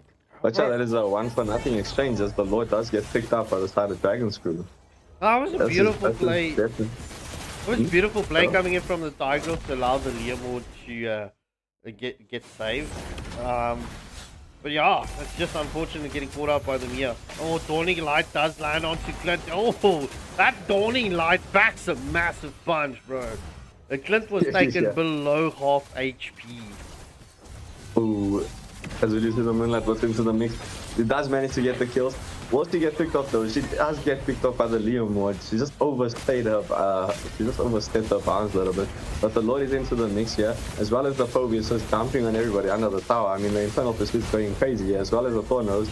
But what we see as the healer does get picked off, as well as the shutdown onto Leomord. That is a double kill going in the way of this Dave here. Make that, oh no, I thought it was going to be a triple kill, but the Land Plus managed to pick up the kill. And that is an ending angle. GG's right there. GG's well played to both teams. However, Dragon's Crew taking this in a 2-for-0 exchange, picking up full 3 points. Alright, ladies and gentlemen, MVP goes to Netayam with the Vexana, but the real MVP goes to the Xavier 6-0 and 9. In any case, ladies and gentlemen, I'm just going to have the pause screen up and running for just a moment whilst I get the next lobby set up and running for you. Please hit that like, share, and subscribe button. You know, maybe batteries will be included. Oh, man. Good on us. Good on us. Pressure looks good on us. Watch us turn it up. Yeah. Everybody talks about pressure like it's something to survive. We treat it like fuel every time we arrive. Big stage, bright lights, whole crowd holding their breath. We don't get nervous, we get dangerous instead. Look, pressure made the diamonds, pressure built the scars. Pressure made the names, now they're hanging from the stars. Everybody wants the moment till the moment gets loud. Then they freeze in the spot. one chance, one more reason to advance. Pressure looks good on us. Good on us. Good on us. Good on us. Pressure looks good on us. Good on us. Watch us turn it up. Pressure on the shoulders. Pressure in the blood. Everybody feels it. We just wear it better.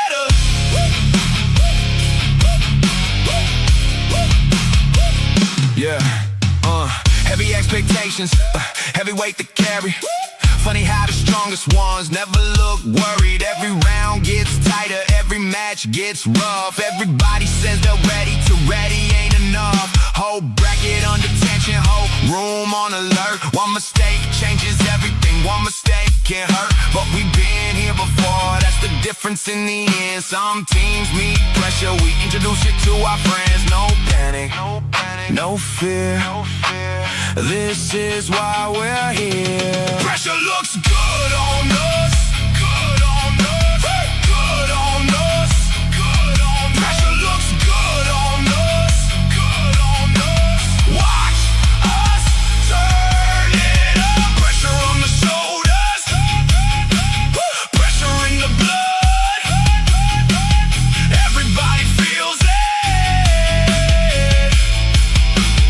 We just wear it better. Woo!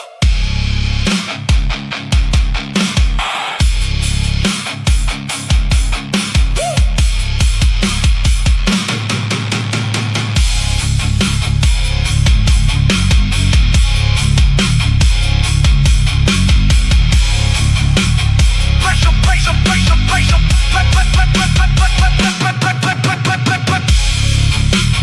Pressure breaks some people. You fought to turn around. Now the whole world hears the sound. Blue fire in our eyes. Nobody here survives on luck. 32 walk through the door. Only one leaves with enough.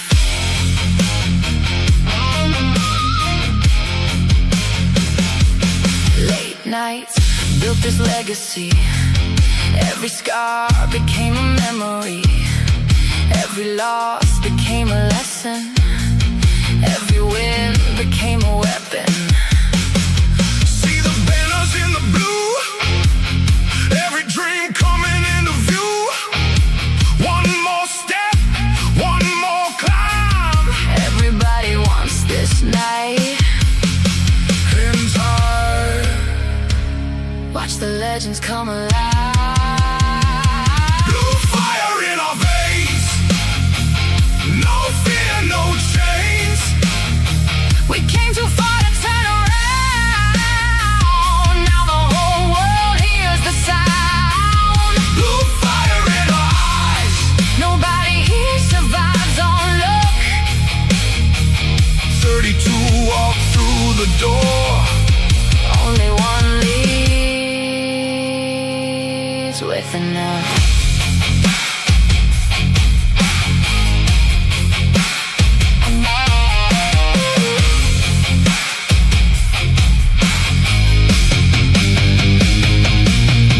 No kings, no gods. Only those who earn their spot. No faith, no chance. Only those who take a stand. All right, ladies and gentlemen, we are back after just the slight technical difficulties. But we are going to jump into the drafting phase right now. And for those of you that were wondering or not wondering or didn't know, all right, our website has had an update. So go check out the update on the website. You can see like most picked, most banned heroes, which player has got like the most kills in the tournament. Everything is tournament specific. So go and enjoy your eyes on the new update on the website. It is looking amazing. So special shout out to Con. But without further ado, we're going to jump into the drafting phase and we are good to go. Void eSports versus Immortal Order.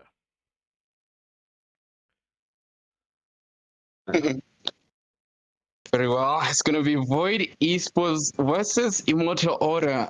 This is very much anticipated to be a cracker of a match. Both teams are extremely formidable in their combat powers, and I'm very much curious to see how things will play out, especially now we have Void Esports in the mix, who has a lot of favoritism as to be the ones to be winning this particular two-phase matchup, and opening up with a Phobia's ban, which is rather, well, typical, which I'm guessing having to ban out Phobias could indicate a possible Benedetta pick on the side of Mimic there.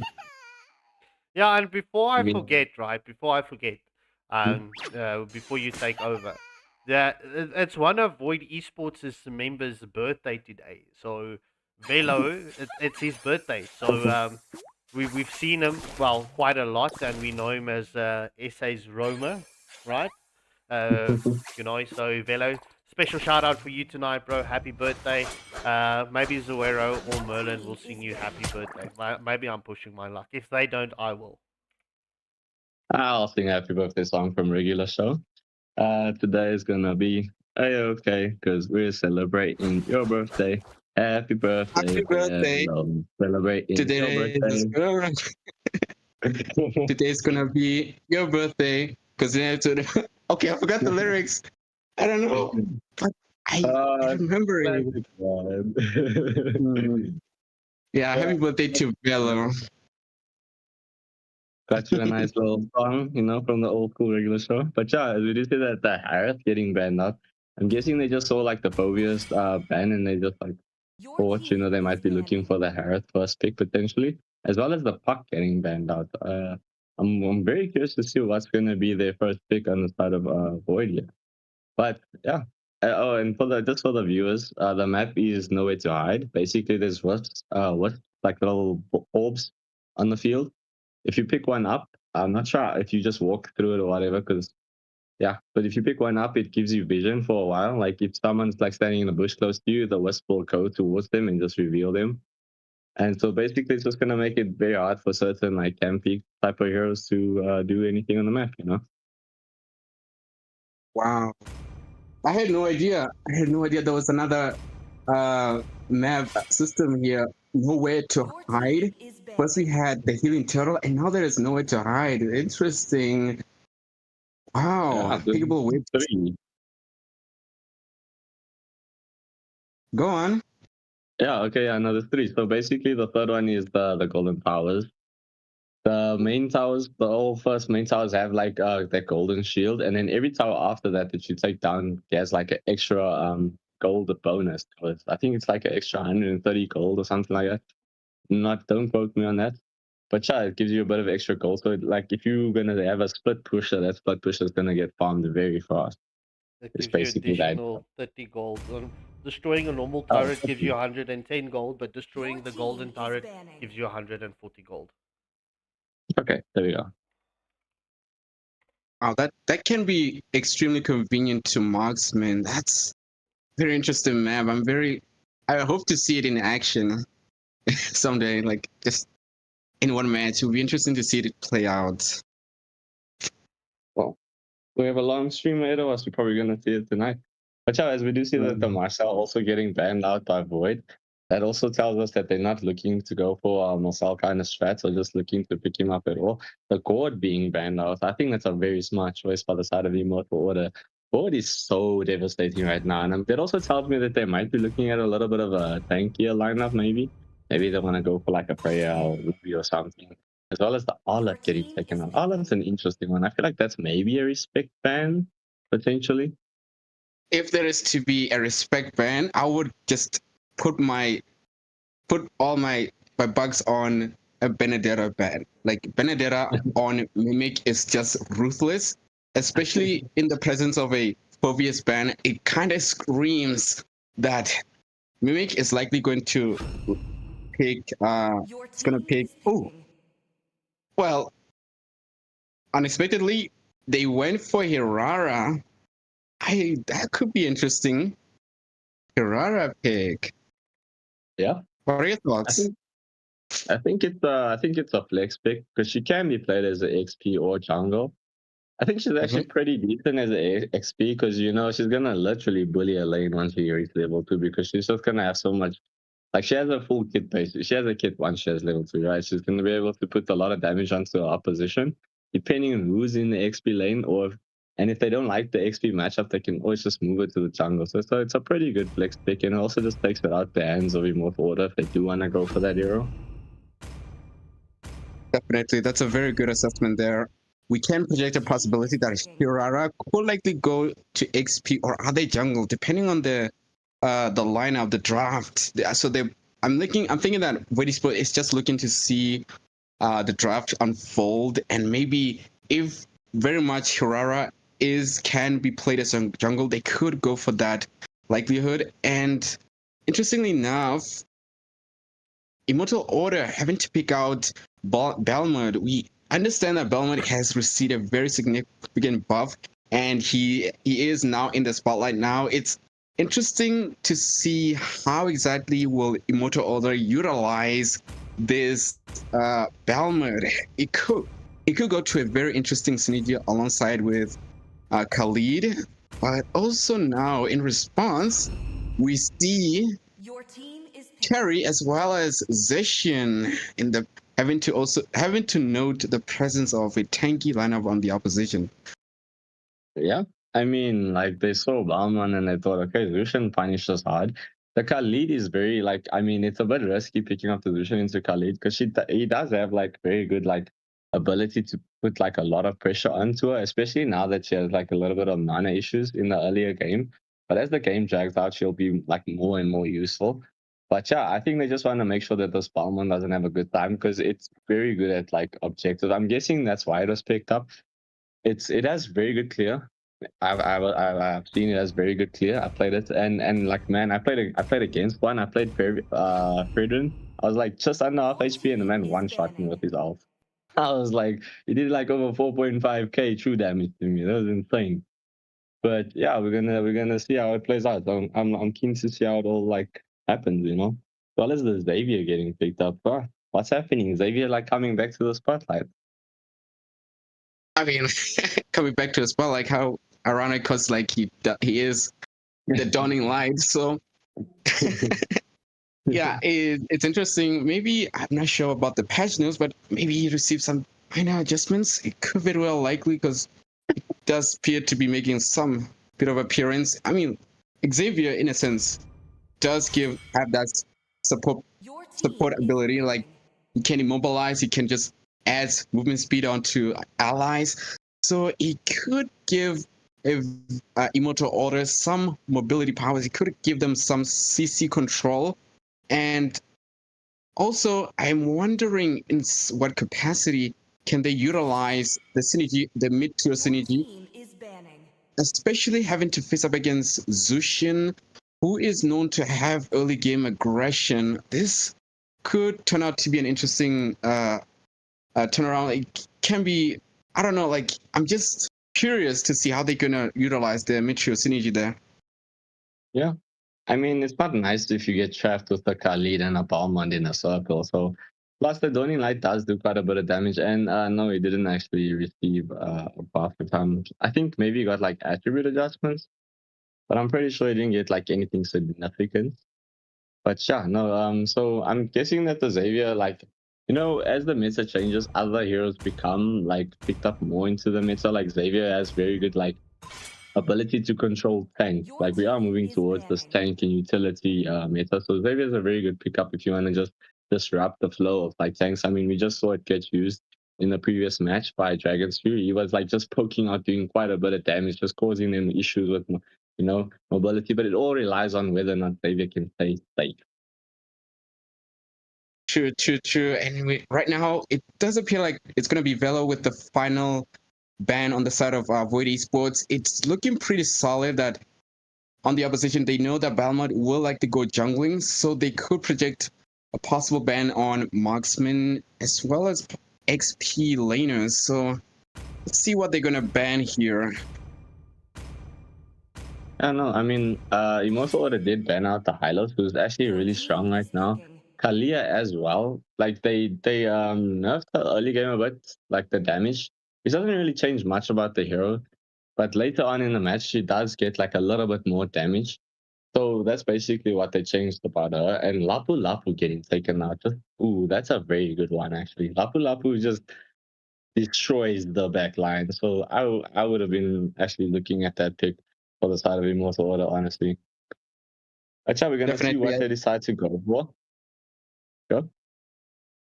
yeah, definitely. I do actually praise the idea of having to ban out the Lapu Lapu there. It's could very well be advantageous. It does allow you to order some grabs in terms of this drafting phase. Having to have having to just take out the backline divers already now.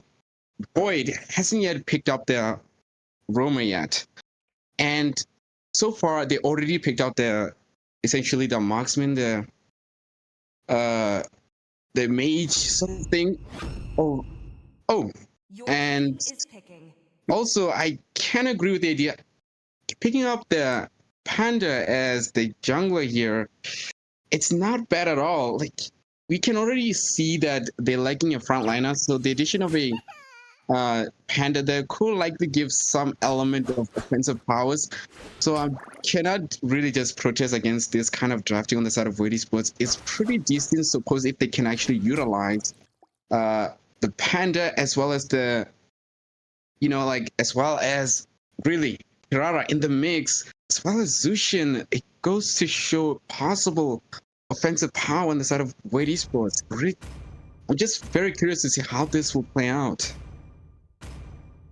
Yeah, I mean, Matilda and Akai is being used quite a lot in the in the pro scene lately in the Asia side. Looking, it's the buffet that Matilda got is very useful with the shields, as well as like the damage to a wisp from her ult. As we do see, the YZ was the final pickup from Immortal Order. Yeah, it's gonna be very interesting. There's very good like total contention here by both sides coming up from Akai and the YZ. It's gonna come out to who can make the most out of it, you know. Definitely. So, which draft do you favor the most here? I'm gonna have to go with. I'm leaning more towards the Immortal Order draft. I think they just have a very balanced draft, and the ability to contest for objectives is, I would say, slightly better than Voids if Balmon can manage to, if they can buy enough space for Balmon, you know, his ult with the retreat is just, it's devastating. But yeah, I'm gonna hand you guys over to Scop and Zoero. Enjoy. Mobile Legends. Yeah, imposing Reaper. I'm trying to look, but 5 I can't seconds see till the why your enemy messages reaches the was removed, battlefield. or I can't see Smash any them. removed messages. Maybe it was All troops deployed. just some technical difficulties with your McDonald's Wi-Fi. In any case, it's the second match of the evening. It is Void Esports up against Immortal Order. Like both teams has got a very strong draft. I'm slightly on the fence with this. The only reason why I would slightly lean over to Void Esports' draft is due to the fact of the Akai and the Matilda. Like currently, the thing that everyone has figured out with the Hirara doesn't like hard CC. So let's see how it will play out in with the Hirara onto the XP lane. However, Zentaro gets pulled back onto the Khalid. Definitely. I do have to agree on that assessment as well. But for some reason, in my opinion, I slightly do favor Immortal Order's draft a bit.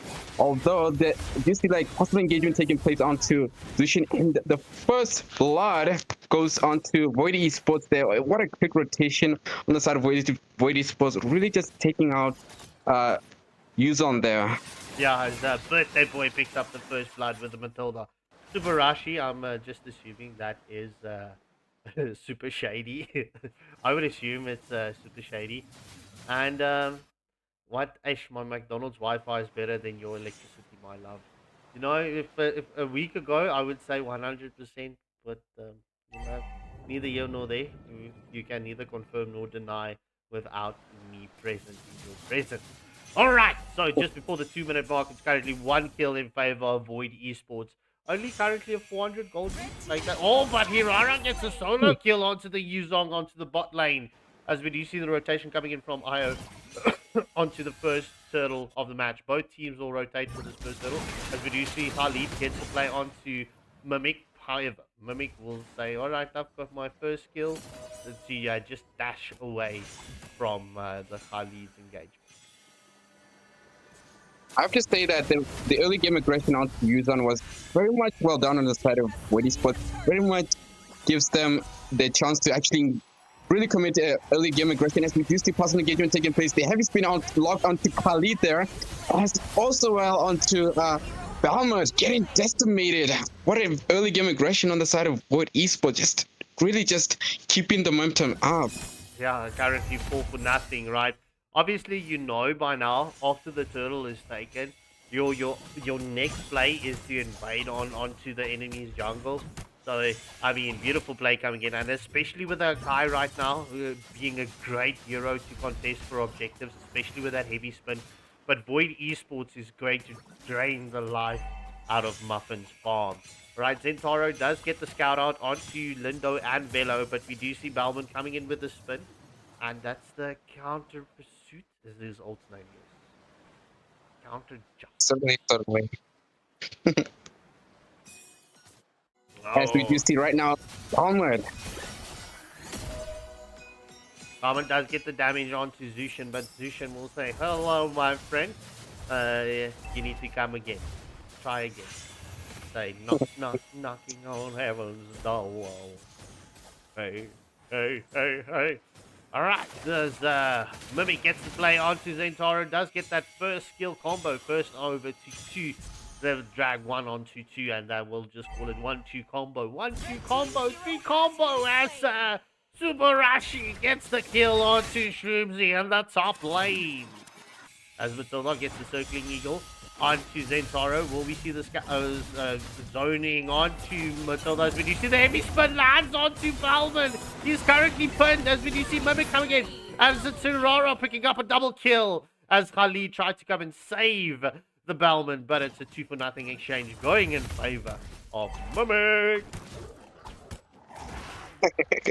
and right now, as we do see Panda now just taking advantage of Balman's death, just taking out the blue buff there as possible engagement takes place onto Xavier. That has to force out the flicker there to escape possible engagement there, but right now it's gonna all focus around to the turtle now.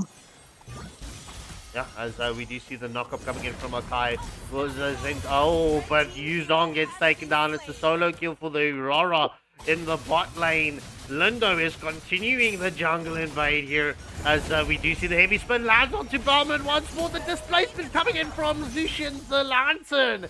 Muffin will be potentially able to escape. Oh, he gets the counter justice down, but it's not enough. It's 2 for nothing exchange as Aurora did come for the rotation and did take down the Xavier under the tier 2 turret. Oh my word, Void Esports putting on a lot of pressure onto Immortal Order right now. Definitely, Void Esports just been so absolutely ruthless, not allowing any room on the side of Immortal Order, just really just zoning out right now. Khalid there, just not allowing any sort of movement, as possible engagements could take place right now in mid lane as well as top lane right now. It's looking spicy as we do see Harada having to force out the escape there. Could have likely been a huge danger. Would you see the Void going for that blue buff? Jungle invade once more as we do see the circling eagle was committed onto the Yuzong. Velo just dashing out. Pretty much, that's a blue buff invade. And we do see Aerothel was waiting as we do see Aurora picks up another kill onto Xavier, dropping Xavier's body at exactly the same spot. But Zushin picks up a kill onto the Yuzong. This will secure Void Esports the first tier 1 turret in the mid lane. Definitely. Void Esports just continuing the pressure on right now as we do see possible engagement taking place onto Belmont as the turret dive into the mix as well as the heavy spin. Also just compromising Belmont, and kill goes on to Matilda there. Very, very nice engagement there on the side of Void Esports. Yep, a birthday boy picks up another kill. Securing our kill, shall we say, as we do see Hirara's trying to get the engagement onto Erithal. We do see the stun. Oh, but that proc onto Erithal as Hirara pretty much just deletes Shroomzy. Look, I'm not gonna lie, this Hirara's looking so good in the XP lane, but holy smokes! Hirara picking up a legendary kill onto the Yuzong. Circling Eagle was committed onto the Khalid, right? But look at Mimic, 9-0 and 2 with the Zirara and the XP. Holy smokes, what are we watching right now? This is an absolute decimation. It's just really ruthless how Void Esports just at this point, I'm guessing they're just toying with Immortal Order. Not a single kill on the opposition. And furthermore, it's still another kill onto the side of Void Esports, just not allowing Belma just to farm his own lane. Man, I'm not gonna lie, this is very hard for me to watch because I absolutely love Immortal Order. Like, I like Void, I love your Void, but you know, Immortal Order was and is a family for me, so you know, this is very hard for me to watch, bro. Like, I'm not gonna lie. It's kudos to Void Esports, but it's really so hard for me to watch. As Carry secures the first Lord of the match, it seems like Void doesn't want to take this game into the late stages. They want to end this early. They do have a lot of advantage. As we look at the itemization, like, Zushin did pick up the Sky Piercer. There's like, oh, they're so far ahead. I mean, their closest hero with the lowest gold is the Zushin. And even the Zushin is like 2k ahead of gold. So, it's just before the 9-minute mark. It is a 14k gold. 14. That's a lot. 14 gold lead. Insane. Alright, the Void Esports did pop the Holy Shield in the mid lane. The Mama Lord will storm onto this mid tier 3 turret as we do see Akai goes into the front line, well, onto the back line. Heavy spin has been committed. Shroomzy gets taken down by Super Rashi as we do see the Dawning Light gets committed, but it's a double kill getting picked up by the carry right now. Zushin trying to get the displacement onto Yuzong. Mama Lord is onto the Nexus. Will this be an ending angle? Oh, so close. No minion waves right now. Good Immortal Order get the defense up and running. As we do see Akai commits the heavy spin onto Xavier. Xavier gets pinned against the wall under the tier 3 turret, and it's a killing spree for the Akai. Void secures the third and final tier 3 turret. Can they end this? Oh, they're so close to... Oh, they just missed the quickest match currently in AFL. But it's a killing spree for Birthday Boy as Zushin picks up the final kill. Oh my golly gosh, man. I want to cry right now. It's 24-0 going in favor of Void Esports.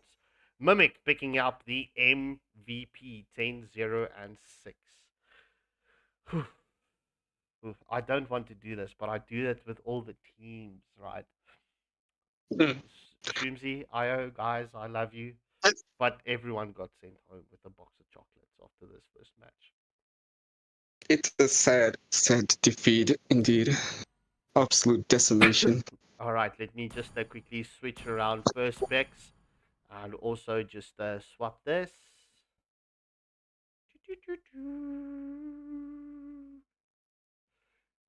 That was a hard match to watch, for real. That was so hard to watch. But good effort by Immortal Order, honestly.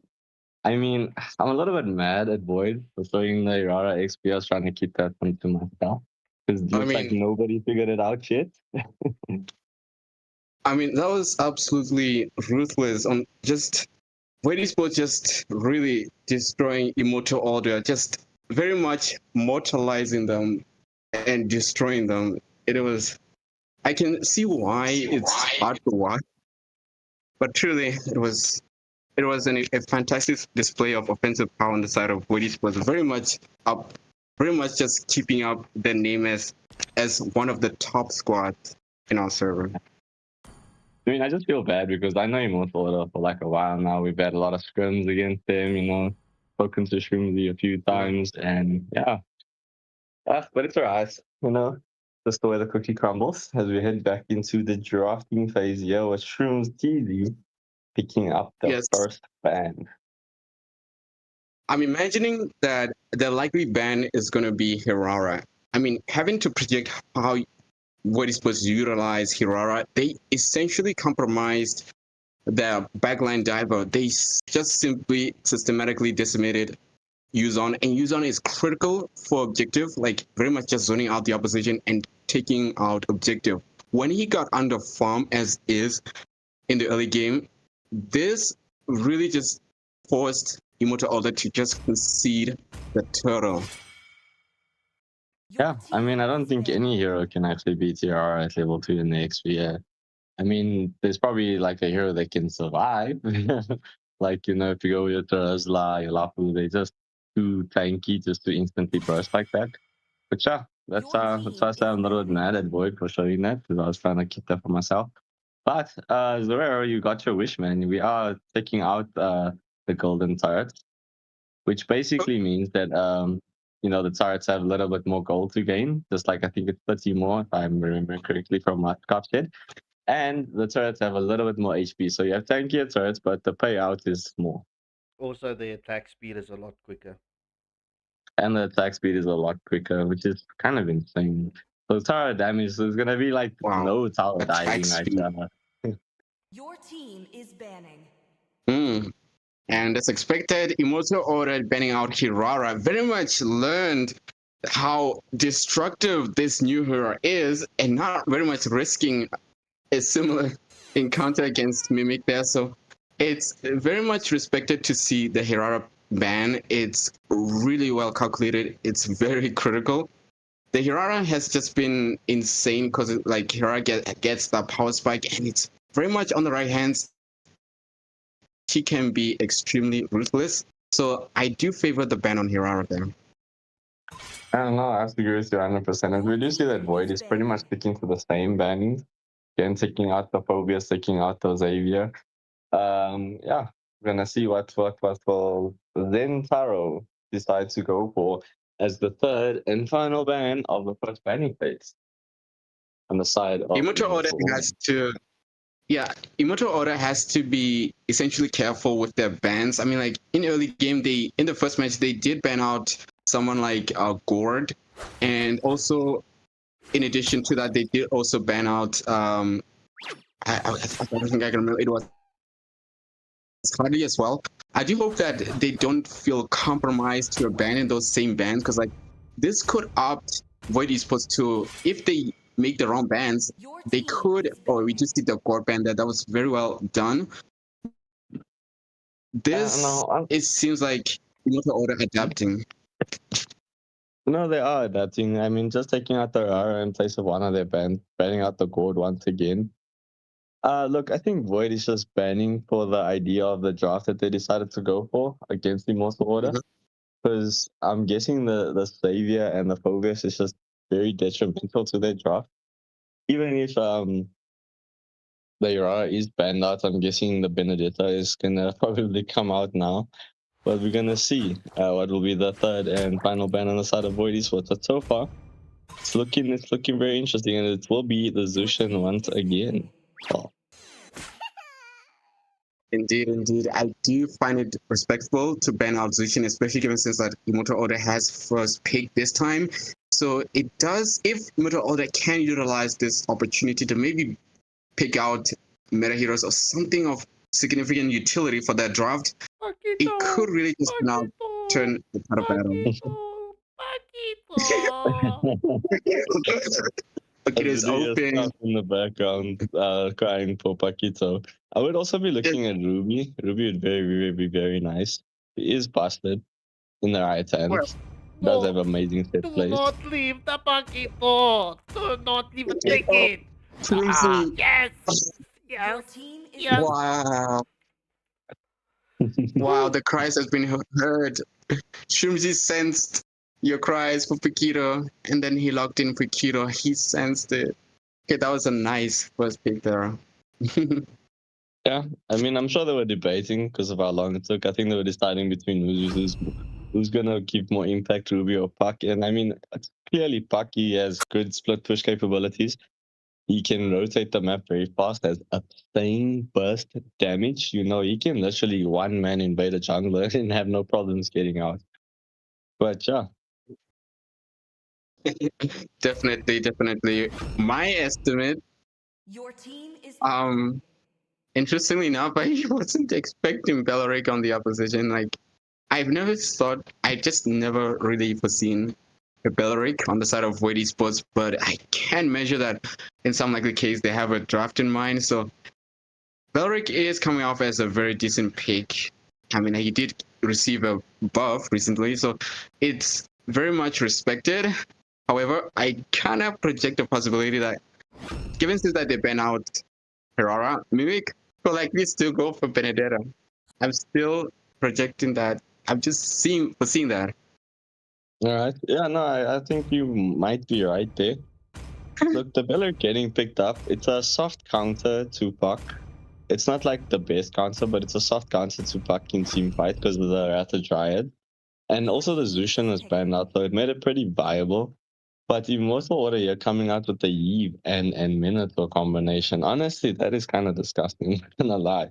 Because the real Really? manipulation into the Minoan Fury can be devastating. As we do see, the Benedetta that Zawera has been praying for has been picked up by Mimic. Yes. I've foreseen it. I saw the future. I was just feeling it possible, like, because like in the previous match, Mimic did not pick Benedetta, but went for Hirara. But Hirara is banned here, so that could likely just open up for Benedetta pick there. So yeah, very nice draft. And I think Benedetta also does alright into Paquito with that second skill. She can immune some of the damage. It's gonna come down to like who's the better XP laner, you know, who got the combos down better between the two, because they can both cut lane, they can both rotate fast. I think Benedetta has a bit quicker rotations, but yeah, and they both have very good early game damage. I mean, Benedetta can literally steal your red buff without any problems. It's definitely looking like it could go into that kind of projection. It really just boils down to skills, as you just suggested. It's really gonna be a fiery matchup because like I'm guessing the Immortal Order really just learned what happened from last game when there was a combat in XP, so they could likely adjust to that and very much adopt a more different playstyle that could allow Immortal Order to survive early game, very much allow XP to just thrive in, because like Immortal Order in Void Esports last match went for an early rotation, took out Yuzon, early decimation, first blood. That really compromised Immortal Order severely. So hopefully in this matchup, they could come up with a more sustainable strategy. Paquito pick there is a very good pick there. So I'm really much hoping that they have some protection to just survive through. Ban the Boxia. Ban the Boxia. Ban the Boxia. Yep. The Boxer ban would definitely benefit Immortal Order very much. The Kai getting banned out is also very smart choice on the side of Void. It just like gives them a lot of capability to disrupt them. Looks like what? Am I getting trolled? I feel like I'm getting trolled. We do see that the Balmond ban did come out. I wonder why. Since I highly doubt Void would have probably picked that up. It's not like conducive into their draft. As we do see that it's the YSS getting picked up. Ooh. Interesting. Or is it going to be Puck Gold lane? I don't know. I think Very curious to Puck see. Gold lane. Can I continue? No, I'm just very curious to see what are they going to pick here. Yeah, no, I'm guessing. I feel like it's probably going to be Puck Gold lane. I think Puck, I don't know. Like, I feel like he just does better in the gold lane compared to Ruby. Because, yeah, she does have that, like, ability to, like, run up on someone, but Puck can just do it so much faster and he can burst very quickly. But it looks like they're deciding to, yeah, it might have been actually Ruby gold lane. It looks like they're deciding to pick up the Melissa instead to try and avoid this Benedetta damager, but it's very risky picking up a Melissa into a Bellaric. So we're gonna see how this plays out. Definitely, this is a very serious draft. Immortal Order just playing it careful right now. They don't want to make any mistakes. It really just boils down to draft. Drafting phase is the most critical factor. Like it's a war of mindset. Like I'm gonna ban this. I'm gonna pick this one. So looking at that draft, it does seem a bit solid. But I'm very curious to see what is the final pick on the side of Void eSports here. They are missing a marksman. So, well, they do have a marksman. Just playing a gold laner. Yeah. I mean, yeah, I was about to say, I think Linda is going back to his old tricks and gonna play YSS gold lane. Wait, Oh no, it's not. What? What am I looking at? It's super gonna be Saber rushy gold lane? with the saber pick. That's so cool. Alright, so we're gonna see how this works out. No, I mean, okay, never mind. It's gonna be Gold lane. okay. They That's switched up. interesting. They switched up. It's gonna be a saber yeah. jungle and YSS gold link, and that completes the draft. Like, listen, Immortal Order's got a very strong draft. If we're looking at the draft, I'm favoring IO's draft, hands down. I know Quinn is in the chat. I, I still blame you for the YSS and gold lane, right? But IO's definitely got the stronger draft here. But let's see how it's going to play out. I mean, Eve, Paquito, Melissa, Baxia, and the Minnow. What a combo coming in. Especially Baxia that can hard focus onto the back line. Paquito as well. Paquito having deadly. And finally, thank you, Shroomsy. Special shout out for Shroomsy. Picking up the Manny Paquito skin on the Paquito. Let's go. And also mistakenly going top lane there. That was a very mistake there, but correcting it already. Well, in any case, And we do see possible contestation. The Subarashi and Lindo did swap out, so it is Saber in the jungle. I mean, Saber also received the buff, so very, very, very curious to see how Saber is going to play out here. Definitely. Looks like Void eSports going to go for it.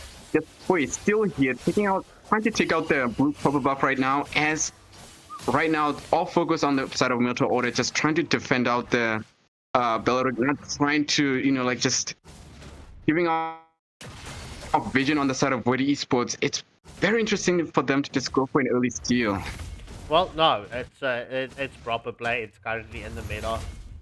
This patch Void you to go in for the early jungle invades. I mean, the quicker you can get your jungler off of the farmed up, the better.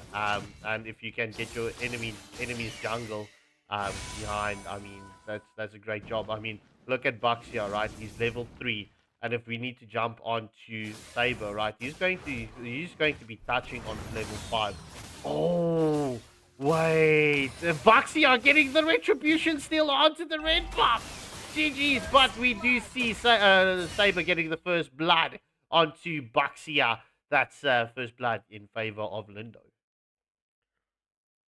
Yes, we did see the first blood going in. I can only measure, like, at the time, Murphy did get the red buff, but still couldn't unlock the level 4, which really compromised him and having to just lose the fight against Saber there. So that was pretty much unfortunate with just a minor XP left before reaching level 4. Yeah. Okay. Thank you. I got it. Saber's alt's name is Triple Sweep. Triple Sweep. You know, it's like triple sweeping your kitchen floor. You know? But in any case... I see a triple sweep. As we do see Saber going for the triple sweep onto the Eve, as Eve is lucky enough to escape. Mono just healing up the Eve just to allow for that escape. But yeah, first turtle of the match will go uncontested in favor of Void eSports. Red team has slain the turtle. Definitely the triple sweep such an interesting name for Saber. Like for a name for an ultimate this deadly, it's called Triple C. Wow, just sweeping out. Well, I mean, if you look at the actions of the ult, it kind of makes sense. Oh, Wrath of Giants has been committed under the tier 1 turret, but Zenjiro was caught out under the tier 1 turret. It's currently just it's past the 3-minute mark. It's 3-0 as Void Esports has that 2K gold lead going to the 4-minute mark. All right, we do see Baxia getting the play onto YSS. We do see Fury of the Phoenix has been committed by Circuit, allowing YSS to escape. Mountain Shocker has been committed, but the Minoan Fury catches that YSS. Give the Minoa bells. Picking up the first kill onto Void Esports. And Belmont trying to get off the passive onto Vision there. It connects well, but now has to force an escape rare. Very impressive display of offensive power on the side of Void Esports. But looking at this match, I mean, like, okay, so far, engagement taking in onto place as well as the whole manipulation really decimated onto. Yeah, the plays was onto Circuit Zetian being able to escape. However, the triple sweep and Ecliptic Blade did land onto Shroomsy with a Paquito as Paquito was taken down just onto his rotation. Imposing Reaper, you pushing buttons. No. Let's get it out. No. Imposing Reaper saying Zentaro gets the skin. Alright, so we do see Void going for the rotation onto Zenjiro. The triple sweep lands onto Melissa, and it's a killing spree currently for Lindo with a Saber. The Saber has been absolute menace. Yeah, 100%, as we do see Void does take the blue, but oh no, Baxia did get his blue buff, as we do see Velo just staying to keep the scout out onto Io. Paquito does secure the first tier 1 turret in the bot lane, but the second turtle of the match did go in favor of Void Esports. Mountain Shocker gets committed from the YSS. Mountain Shocker lands onto Baxia. Wrath of Giants does land onto Buffman as YSS secures the kill onto the Baxia. Will we see the Bellary fall? He does commit his healing skill, as we do see Melissa gets the twiddle doll. Will she catch the YSS? Oh, not opting to go for the chase onto the YSS. As we do see Lindo with a Saber coming for the rotation into the top lane, just pretty much keeping the YSS safe as Mimic secures a tier 1 turret in the bot lane. Map advantage currently in favor of Void Esports. Just past the 6-minute mark, it's 6 kills to advantage as well, and it's a 5.3k gold lead as well. Indeed. Void Esports just very much keeping up the momentum of the Phoenix connecting, and really just takes down two units on the side of Immortal Order. As possible engagement has been disengaged right there. Really, this is turning out to be in favor of Void Esports. Really just putting a lot of pressure on the side of Immortal Order. Yeah, 100%. Paquito secures the kill onto the YSS. Unfortunately, I didn't catch it on screen, but a beautiful job coming in from Paquito onto the YSS. So Shroomsy deserves a bells as well. Alright, but blue buff was stolen as Saber has it in his pocket. Alright, we do see the triple sweep coming in. Real RWM, the real world manipulation has been committed from Eve. Will we see the cutout? Yes, Lindo gets that dash onto Eve and does catch out the Eve. Baxia secures the kill onto Benedetta. Melissa will be left alone to farm in the top lane. We do see YSS will go for that rotation. That was a 2-for-1 exchange going in favor of Void Esports. You know, unexpectedly, I'm very much impressed with Saber in this matchup. He's just really been just that ruthless, well calculated with his offensive power. And looking now, it looks like he's going for the ambush onto Paquito there. But, ooh, Paquito really just gets taken down there. What an impressive steal there. Just really just the damage coming off by the triple sweep has just been insane. Yeah, I mean, look, this patch just currently just shows you how much changes can be made. As we do see the rapid dive does land onto 2. Muffin currently down to 4 HP. We do see his first. Oh no, Mountain Shocker was not committed in because Super Rashi does not have the Mountain Shocker in the pocket. Definitely, as we do see the third total of the match going on the side of Void eSports. It was again just Saber taking out computer there, and the main computer connecting out to the opposition, but still Void eSports just hammering onto Immortal Order and it connects. Session just taking out Belmer. Yeah, that's you mean Baxia. Oh yeah, some bugs. Yeah, sorry. That damage coming in from the Zetian is so devastating. As we do see, the scout was onto the Paquito, right? Yeah, just before the 9-minute mark, it is 14 kills advantage to Void eSports, as well as an 11k goal lead. As we do see the players onto Lindo, first phase of the Mountain Shocker has been committed as the triple sweep did land onto Zentaro. However, Mountain Shocker onto the Paquito. Will we see the gap getting closed? No, Tudor just being committed to say, alright. Blue team turret has been destroyed. And we do see like what is just opting for, well, possible map control right now. As possible engagement takes place onto Paquito there. It's taken out. Rathadraj was committed, pulling the Paquito slightly out of the safety net as Paquito was caught out under the tier 3 turret. Void eSports is looking at the ending angle right now, or will potentially just getting tier 3 turrets to get that opening. As we do see the Mountain Shocker does land onto Minotaur, as we do see the engagement continues. Everyone from Void is currently in the base. This will be a tier 3 turret down for the count. Will there be a second one? As we do see Void is focusing onto this second tier 3 turret. If they can get one beautiful team play, they can end this match right now. Triple sweep lands onto Muffin Baxia.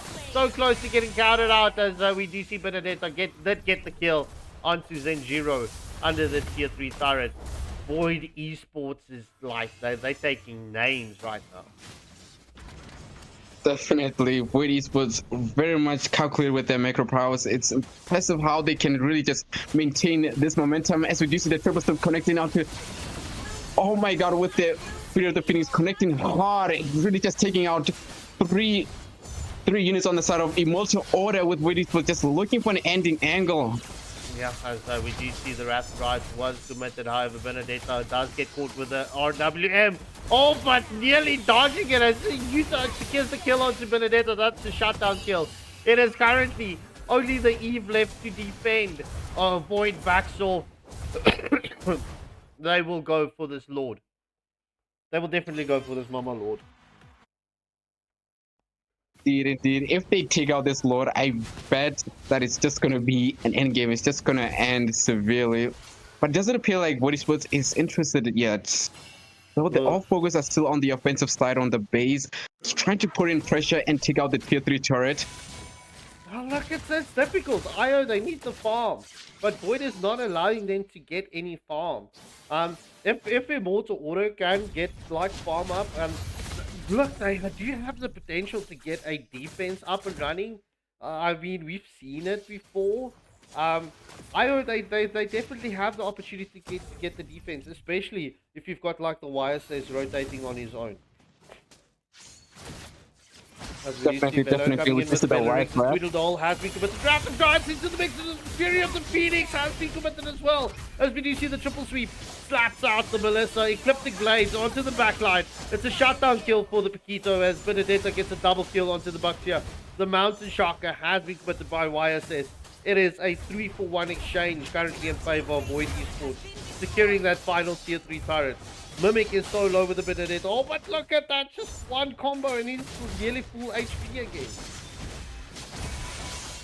Absolute decimation on the side of Void eSports. Really just, wow, one kill onto Minotaur there. Impressive playstyle there by YSS taking out, and the Electro Final Blow taking out onto the black line. Really just decimating onto the back line. It's just been really ruthless. Like, this Mimic just been an absolute menace. This is why I kind of suggested that they ban out Benedetta. It's shocking how offensive and destructive Void eSports has been in this matchup. Yeah, So yes, I mean that is technically considered a victory.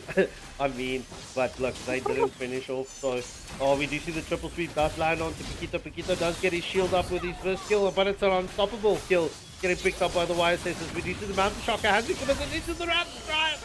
But oh my God, gosh, that's a 2-for-0 exchange. We do see Void eSports. They did secure the first Mama Lord, believe it or not.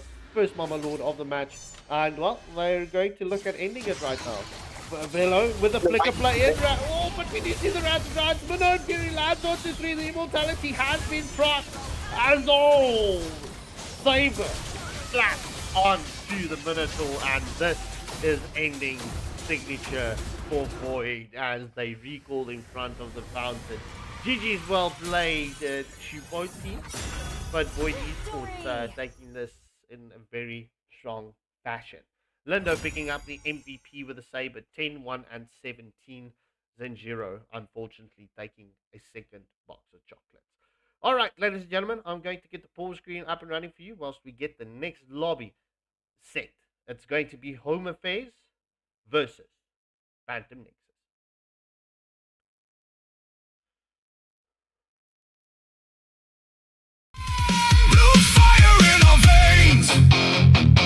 Feel the thunder, feel the rain. 32 came chasing glory. One more write the final story. Blue fire in our eyes. Watch the darkness come alive. Tonight we rise. Blue lights, black sky. AFL.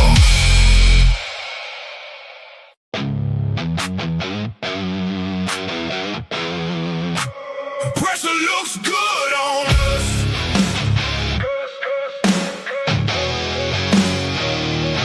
Good on us. Good on us. Pressure looks good on us. Watch us turn it up. Yeah. Everybody talks about pressure like it's something to survive. We treat it like fuel every time we arrive. Big stage, bright lights, whole crowd holding their breath. We don't get nervous, we get dangerous instead. Look, pressure made the diamonds, pressure built the scars. Pressure made the names, now they're hanging from the stars. Everybody wants the moment till the moment gets loud. Then they freeze in the spotlight while we're feeding off the crowd. One shot, one shot, one chance, one chance. One more reason to advance. Pressure looks good on us. Good on us. Good on us. Good on us. Pressure looks good on us. Good on us. Watch us turn it up. Pressure on the shoulders. Pressure in the blood. Everybody feels it. We just wear it better.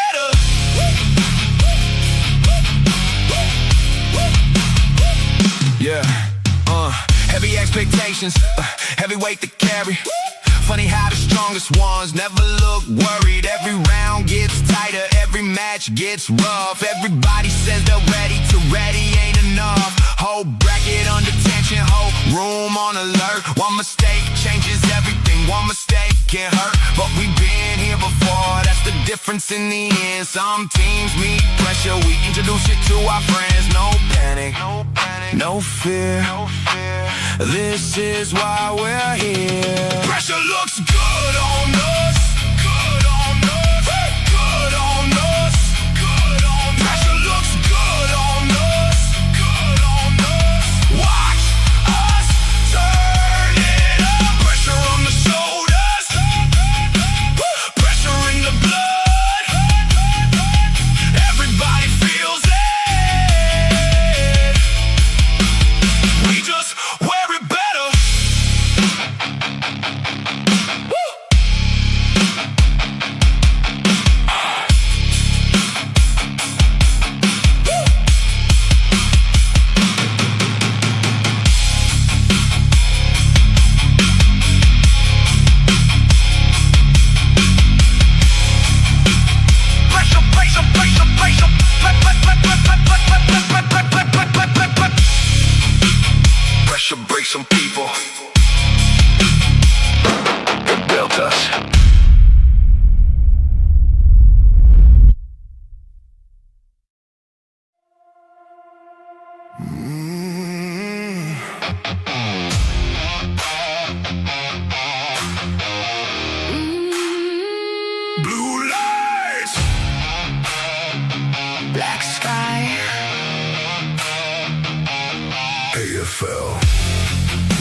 some bits.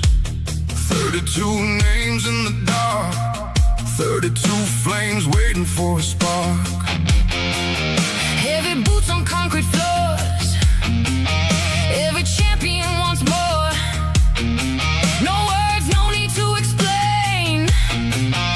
Everybody knows the game. Look around, Feel the pressure in the sound. blue fire in our veins.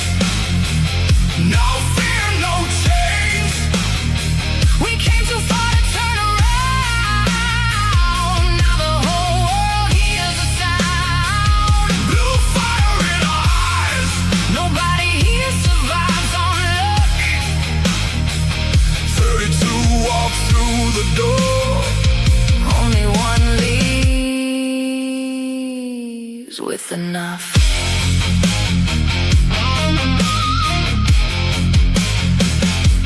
Late nights built this legacy. Every scar became a memory. Every loss became a lesson. Every win became a weapon. See the banners in the blue. Every dream coming into view. One more step, one more climb. Everybody wants this night. In time, Watch the legends come alive. blue fire in our veins. No fear, no chains. We came too far to turn around. Now the whole world hears the sound. Blue fire in our eyes. Nobody here survives on luck. 32 walk through the door. Only one leaves. All right, ladies and gentlemen, we are. Oh my golly gosh, we are back. Right, let me just fix my brain fart here. Home affairs. But up next, as you can see, we've got Home Affairs versus Phantom Nexus. Oh, sorry, you cracked me up, man. Ciao. Let's go. No, I'm okay. I'm okay. All right. Home Affairs. No, wait. The Department of Home Affairs versus Phantom Nexus. Yeah. Let's get it. Let's go. You know, we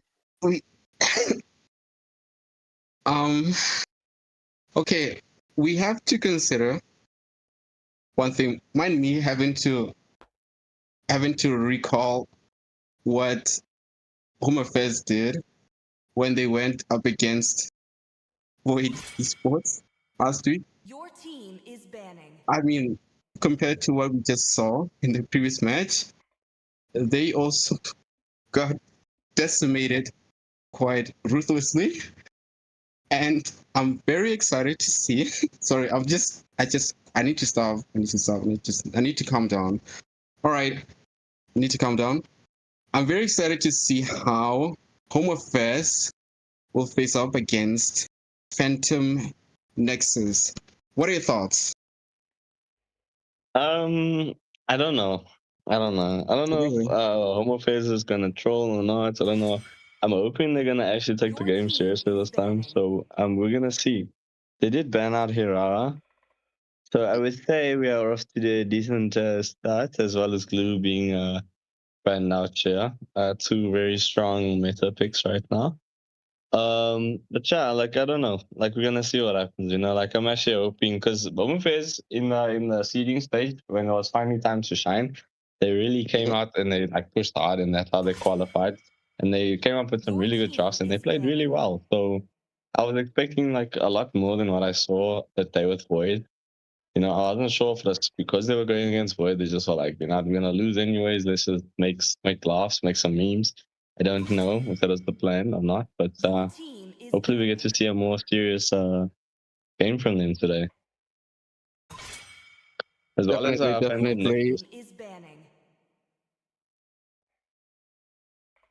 And coming off on the side of Home Affairs, finding out some moves, would you consider it as a respect ban or just a meta ban or just a troll ban in your perspective? I think It's a respect ban onto Phantom Nexus, but Ooh. K11 Chaos is good with the Thomas.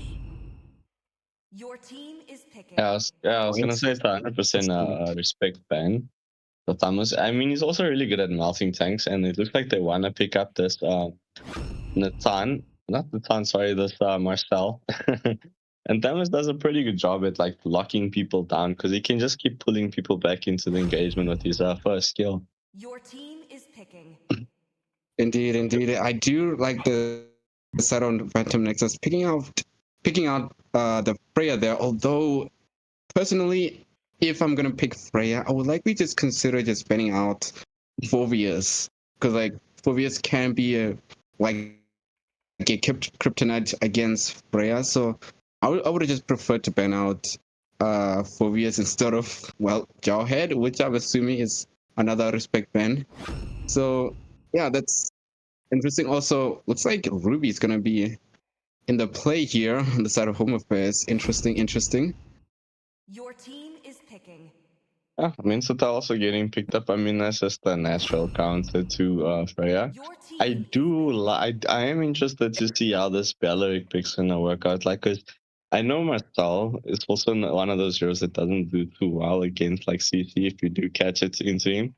So I want to see if it might be like a little bit of a soft counter to Marcel. I'm curious to see how that plays out, as well as the Valia getting picked up. The CC so far on the side of Phantom Nexus is looking quite strong. Your But I team is do winning. think Omofis is just like the lineup's looking devastating. I mean Ruby with the I'm offended, King's Calling, Golden Hour. Those are some disgusting ults that can come out here. Yeah, man, people are just rushing through the banning phases. We do see Puck, Benedetta, as well as Phobius and Chang'e getting banned out from the side of Phantom Nexus and Omofis. It's looking pretty interesting, as you say. Although, to my view, I can acknowledge that the Mr. pick was picked entirely in response to Freya.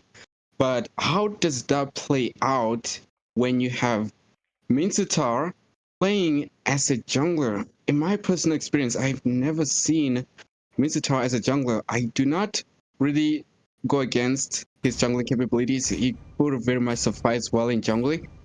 But just in the mix, how good is Mincetar as a jungler against Freya?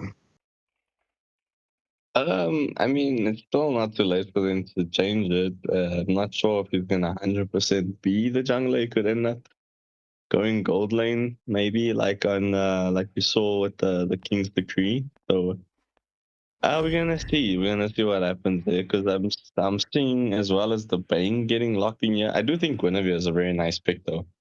Does really well against Guinevere. Mincetar.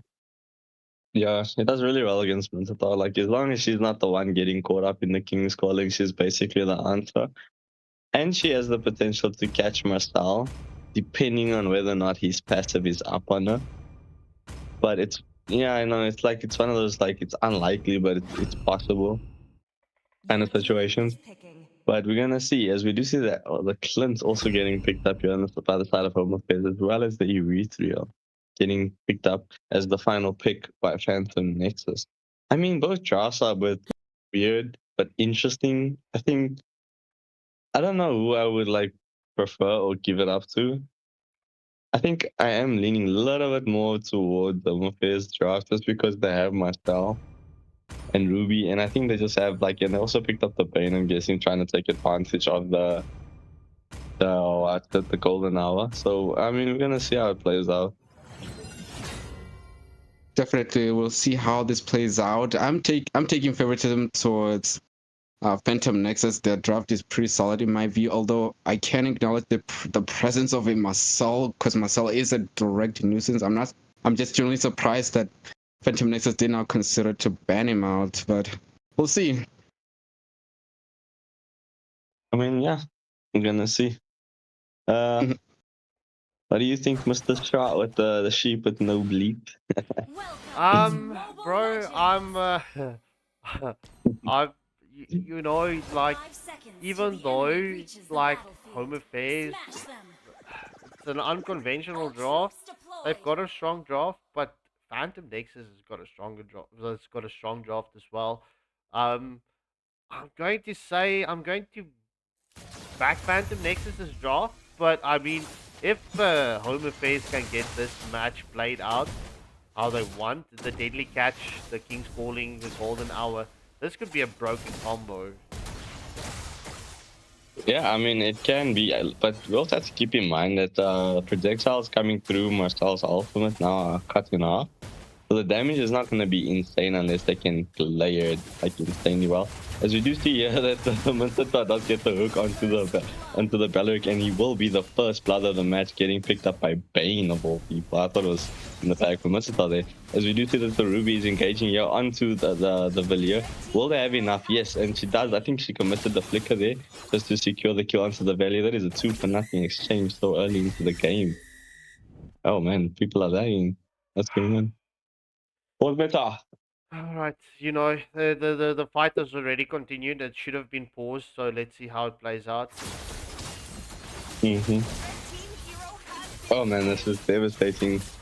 That will be another kill. Oh, but the return kill coming back from Guinevere. Yeah, but that was a 3-4-1 exchange in the mid lane. Ruby just managing to escape.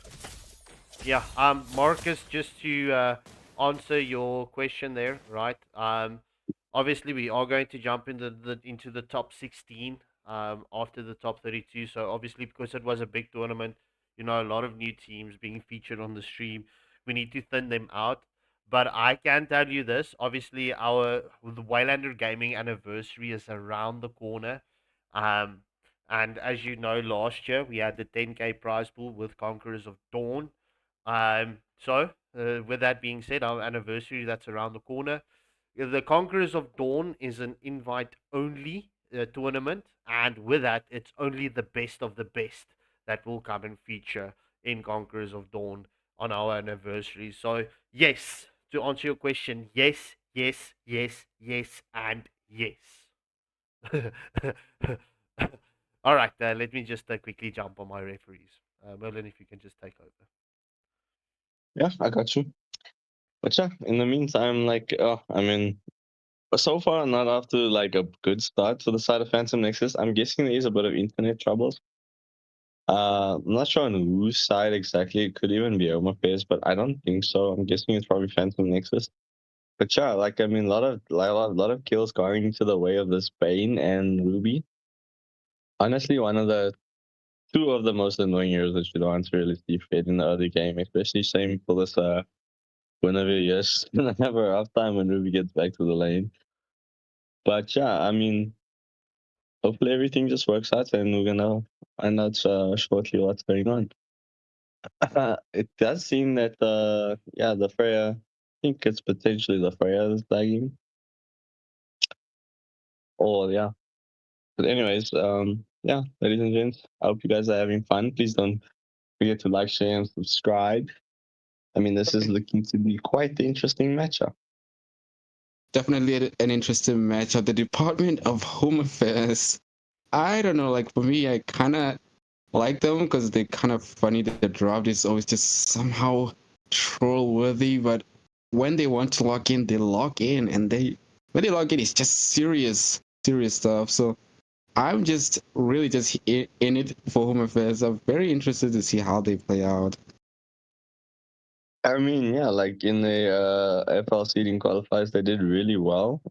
When it came down to the wire, like they won all their draw matches with like very dominant fashion. So they do have the potential to play on a high level. As we just see that we're back into the match. Hopefully all the internet problems or any issues that might have happened has been resolved. But yeah. Yeah, as we do see, Aerothal did get a lot of damage onto the Clint.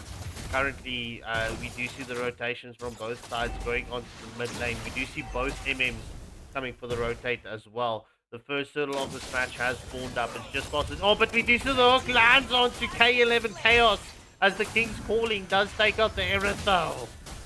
Oh, first turtle of this match. What a flicker hook, man. Oh my god, that was insane. As we do see the Deadly catches into the mix, does get the pick does get both kills onto the Belleric and Valia. Man, that was a 2-for-0 exchange in the mid lane. That was an insane flicker hook, bro. Yeah, that was, bro. And, well, looking at that deadly catch coming in from the Bane as well. Oh, but Clint gets a kill onto the Freya under the tier 1 turret, but the heavy crossbow has been committed by K11 Chaos. Erithal escaping with, well, 1 width of an hair. Sure. I don't know. Honestly, good showing coming out from Omen Phase. It looks like they're definitely taking this game a lot more seriously than the previous match. The previous 2 matches that they were shown. As we do see that the Mintata does manage to secure the turtle. Yeah. Wasn't even a flicker hook. That was just a normal hook. He's a jungler. Yeah, bro. That's insane. Oh, it's Healing Turtle. All right. Okay, as we do see, the Healing Turtle will be, did spawn in the top lane. Obviously, the top lane having the most HP right now, as we do see the plays is currently onto the Belleric. We do see the Wrath of Giants has been committed. The Armor Buster has been committed from the Aerosol. The Golden Hours onto the back line. And a killing spree with a deadly catch coming in from ID or Passport. But Clint getting the kill onto Valor. It's currently a 2-for-0 exchange. Will we see? Yes, that's a double kill getting picked up for the Clint, as we do see the Valkyries descend from the Worm Lord getting committed. He's trying to get the focus onto Clint. However, Bane takes down the Freya. That was a 3-for-1 exchange in favor of Home Affairs. I mean, Bane is hurting these people. He has gone for the Magic Bane build, but man, he's doing quite a bit of damage in the early game. But yeah, as we do see Mintata is just here, counter jungling in the bot lane. As we do see the engagement chance to Guinevere, the deadly catch has been committed. Does manage to land a special migration and get out. Will she commit the ultra? Yes, she does. The Violet Requiem is into the mix and she does get the shutdown onto the Bane. Oh, Toshi picking up a shotgun kill. The hook has been committed as we do see the Golden Hour and the King's Calling does land. However, Valkyries is sent onto the back line. Heavy crossbow has been committed from the Aerosol. Valor gets a kill, but the Clint responds by taking down the Freya. We do see Aerosol has got the chase on to the Marcel, but Marcel will be able to escape the clutches of the Aerosol. It's a 1-for-1 exchange just before the second turtle of this match. Yeah, you're not catching him, Marcel, with the Thunderbolt in the air that second kill. Oh, we do see that the Clint does manage to get the kill onto the Urethral, yeah, with the deadly catch being committed as well. Man, oh, as well as the Guinevere picking up a solo kill onto the Ruby in the top lane. That shutdown must have given a breath of fresh air. Oh, and the Valia just escaping the clutches of Marcel and Bane, man. Bane is putting the pressure onto these guys. King's Calling has been committed. Hook does land onto Valor, and that's currently a 1-for-0 exchange. We do see the play onto Belleric, but the Wrath of Giants does catch the Marcel under the tier 1 turret in the mid lane. We do see Freya start the second turtle of this match. Deadly catch does land onto Guinevere. Clint does secure a kill onto Aerosol in the bot lane. Valkyrie's descent has been committed. But Freya steals or catches the Law of Turtle. I'm offended lands onto Guinevere. The Violet Requiem does land onto 2. We'll make that 3. As we see Belleric coming for the wraparound play. He does allow the kill to get picked up onto the Bane, but Belleric picks up a double kill himself. The taunt is onto Marcel. Will Clint be able to save them? Oh, no, never mind. Marcel saves himself with that Golden Hour. Wow, I mean, beautiful plays coming out there by Guinevere with that counter jump coming through there, just managing to land that Violet Requiem was very much needed. As we do see that the healing turtle is pushing here into the mid lane turret.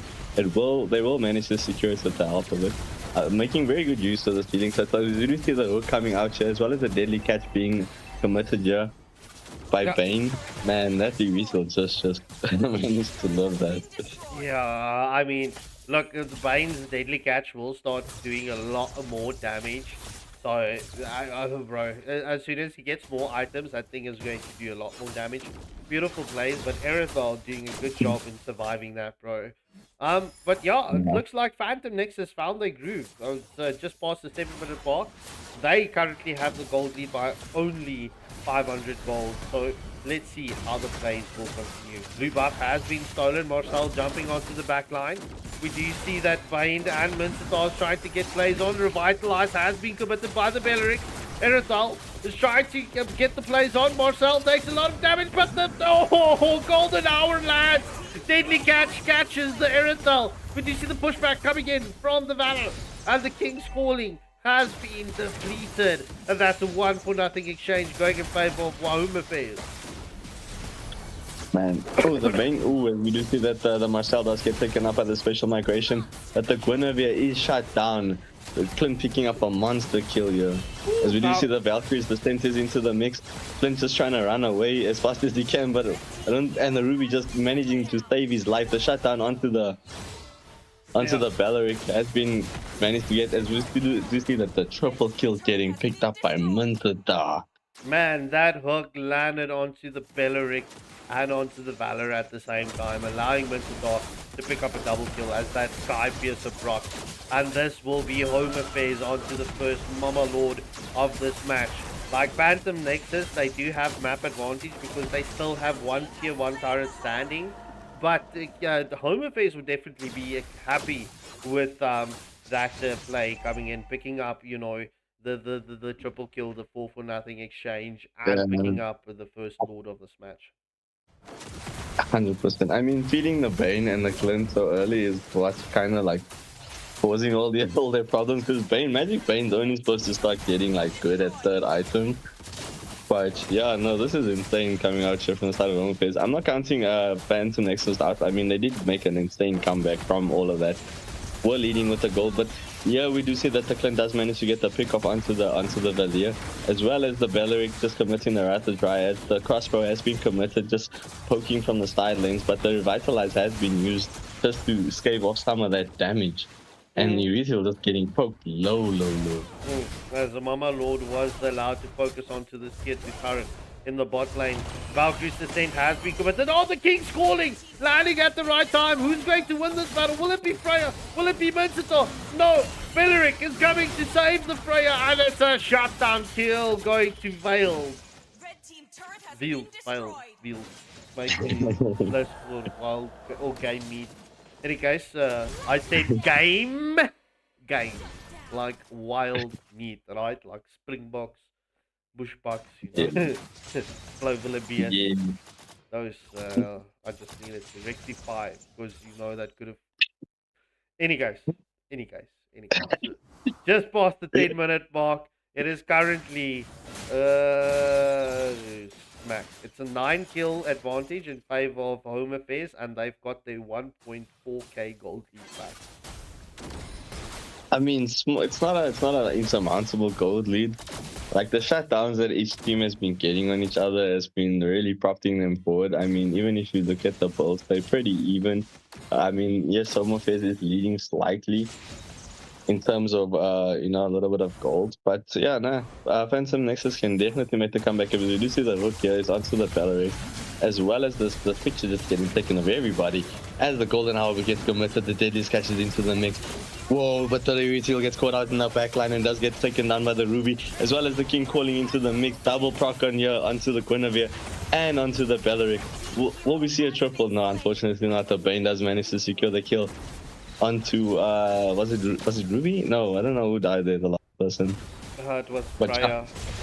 Freya. Bro, I mean, like the full team wipe going in favor of Home Affairs. Like, Erythal had the correct play and had the correct idea.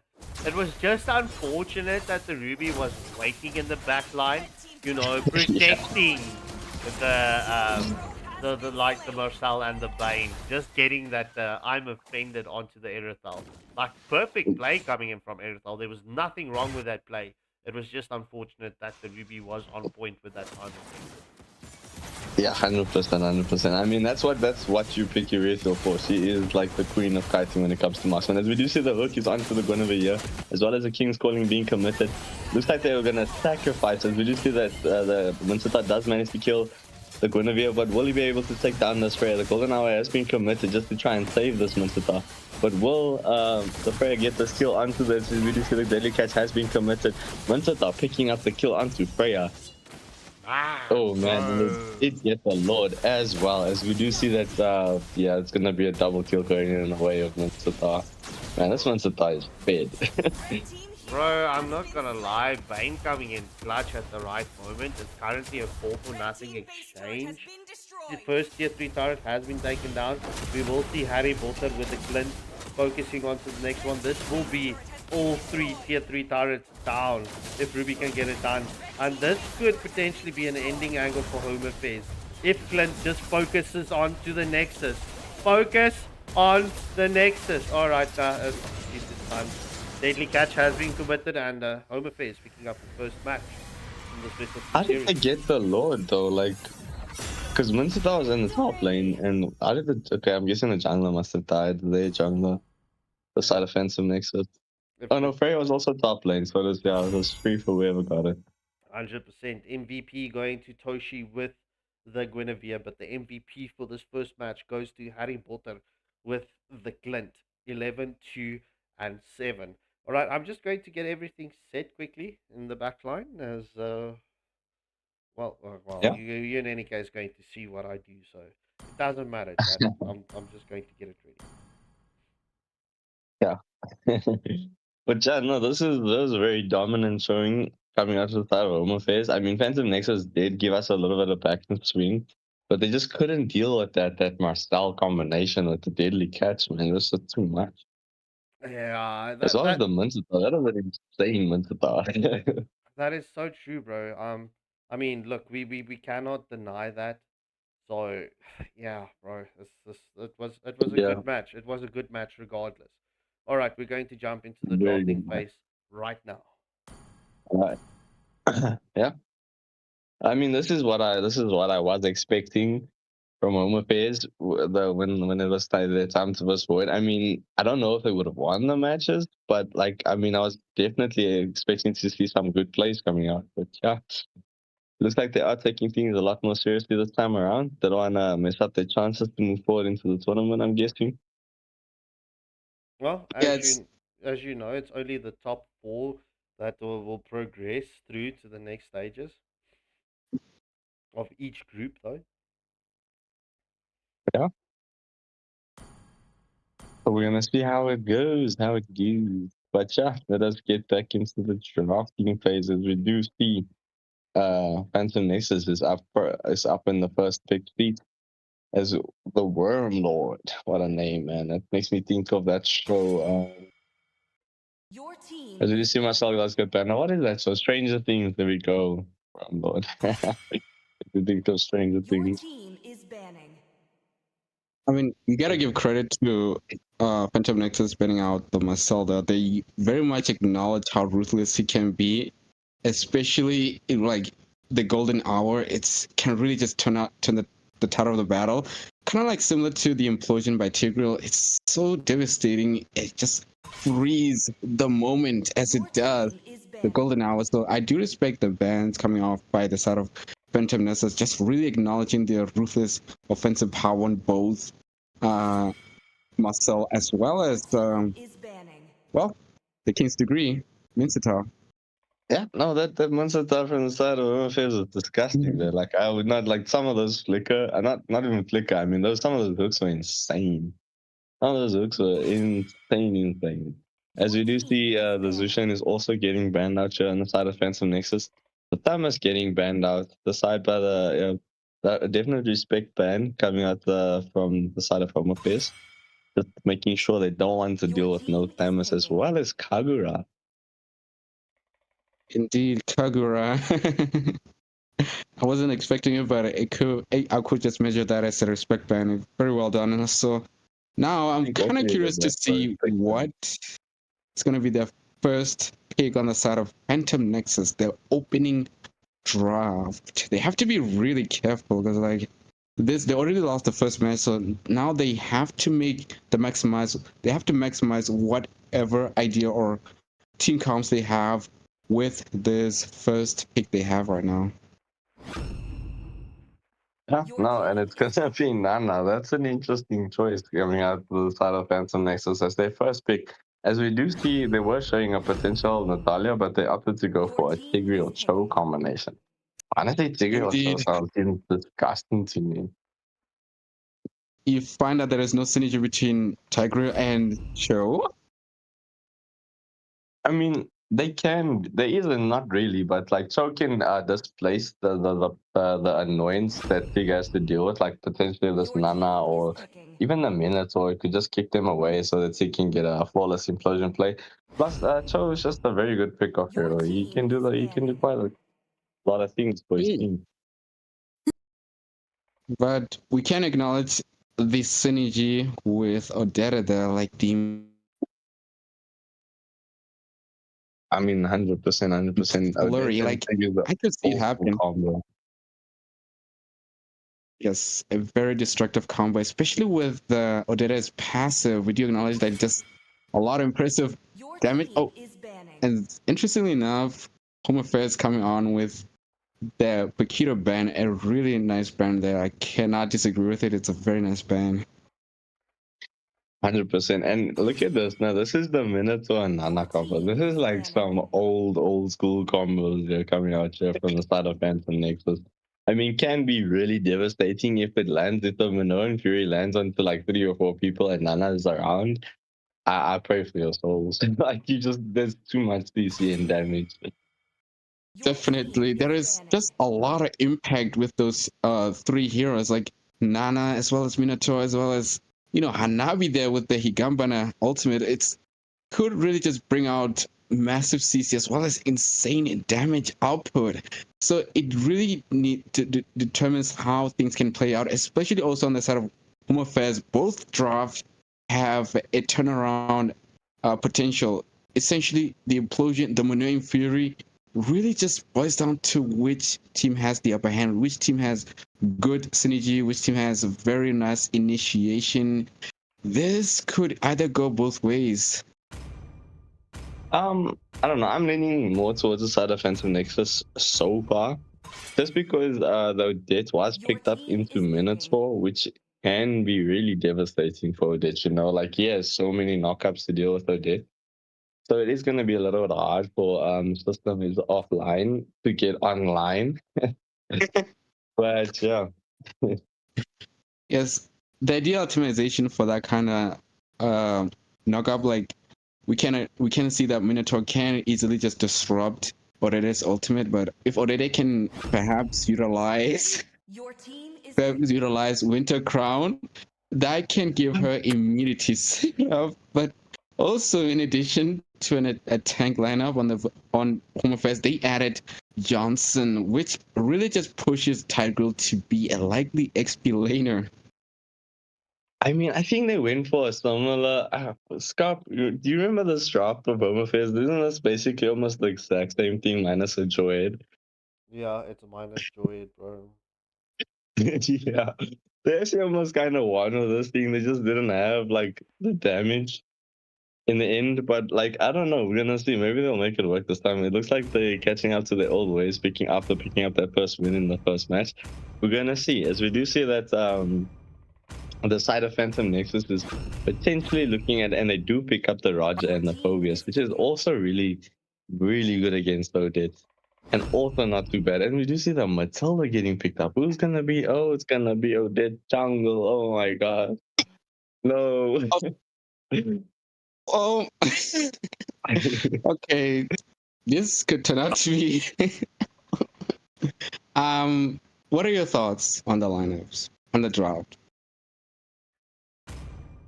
I mean, I don't even.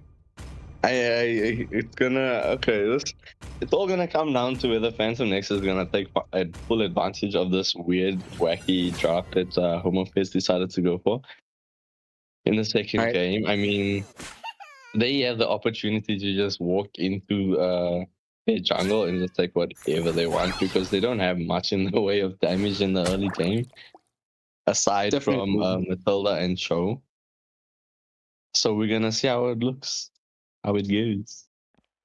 For me personally, I'm very excited to see how Johnson is going to come into play, especially the full throttle. I'm actually a Johnson user myself, so it could really just be an interesting matchup. So, all right, thank you very much, Merlin. I'm gonna take over with Scuppy here, so I kind of want to Zoero, take this over take to you. this match because I'm gonna lose my shit. All troops deployed. It means Ray will take this match. Yeah, I mean, Okay. All right. I don't blame you, Scott. But yeah, we do see that Johnson and Odette is just, they're just trying to help us Odette here because she has like 0 clear speed because it's an Odette jungle, which is, yeah, something very special. As we do say, Cho is cutting the lane in the top lane and does make his rotation towards this blue buff. Potentially looking for a steal, but Roger is still busy with his right side jungle clear. He's doing a full jungle clear on the right side. So just getting caught out here by the Minotaur. His team does come to his defense though. Definitely. He was kind of forced to like retreat from that. It could have been a possible early game invasion, but they did see that. They did see like Roger wasn't there, but possible engagement taking place on the mid here right now. It's not looking like it's gonna be some sort of early game aggression as we expected with that show cut there, but I'm not entirely sure how this could turn out. I mean, as we do see that the engagement here is onto the Hanabi, she does commit the Aegis, just using that CC immunity that she's known for just to get out of the danger. Though is very low though. The engagement, the Minotaur did get engaged onto the Odette. The Odette does commit the ult. It does get, well actually, the Johnson stole the first blood from Odette. As we do see Rogers into the back line, just getting this kill onto the Cho. But the Odette just managing to escape as the Johnson picking up another kill here in the top lane. That is a 2-for-1 exchange here in the top lane. A 2-for-1 exchange indeed. It's looking pretty surprising to see such an unconventional lineup really just coming off as really decent so far, although very much not recommended. But on a dead jungle could really be just an interesting turnaround to see as possible engagement takes place with Inferno Fury right now, and the implosion lands onto both Phobius as well. Wow, that was an impressive offense, and full slaughter takes place right now. The chase is onto Roger as he hops in, and the crash lands onto a wall there. I mean, yeah, this is damage 6, so he did do quite a bit of damage there with the implosion play. And I'm guessing this is also probably going to be, no, it looks like the tank Johnson, as we do see that Tiggy is into the, just displacing this Minotaur. Will the Odette be able to get the retry onto this? No. The Roger does manage to get the retry, but we do see that Hanabi was picked off by the Cho on her way down, trying to rotate for the turtle. As we do see the Soaring Eagle has been committed here by the Matilda. Does manage to get out though. I'm just generally baffled to see such a deviant, well, unconventional lineup really just making very interesting plays right now, because like it's surprising that it's working. Already now the foot slaughter has been committed by Johnson there. The chase is on for a possible engagement, as we do see possible likely crash onto Minotaur, but the Minotaur just happened to just dodge in. I really would not recommend that, because like as a tank, it's better that you actually just let Johnson crash onto you so that it does not crash onto your allies. Yeah, as we do see that Odette is the one riding on the chariot. As we do see the Minoan Fury is into the mix. Does get taken out here by the Cho though. As we do see that the Odette has committed the swan dance, but the Roger does manage to get the pick up, does manage to get the kill onto her. As we do see that Hanabi is just doing so much poke damage right now. So with the flicker kick, the Way of the Dragon was not fully committed onto the Roger though. That'll be a 1-for-1 exchange. A definite 1-for-1 exchange right there on the in favor of Home Affairs, really just utilizing Johnson there into the mix. Just interesting just seeing how impactful the Johnson can be right now, as possible engagement takes place onto mid lane, as really just Johnson just taking a lot of damage. Interestingly enough, onto Nana there, just really just giving a lot of poke damage onto Johnson. It's looking like it's going to be at 10 seconds in for the second turtle of this match.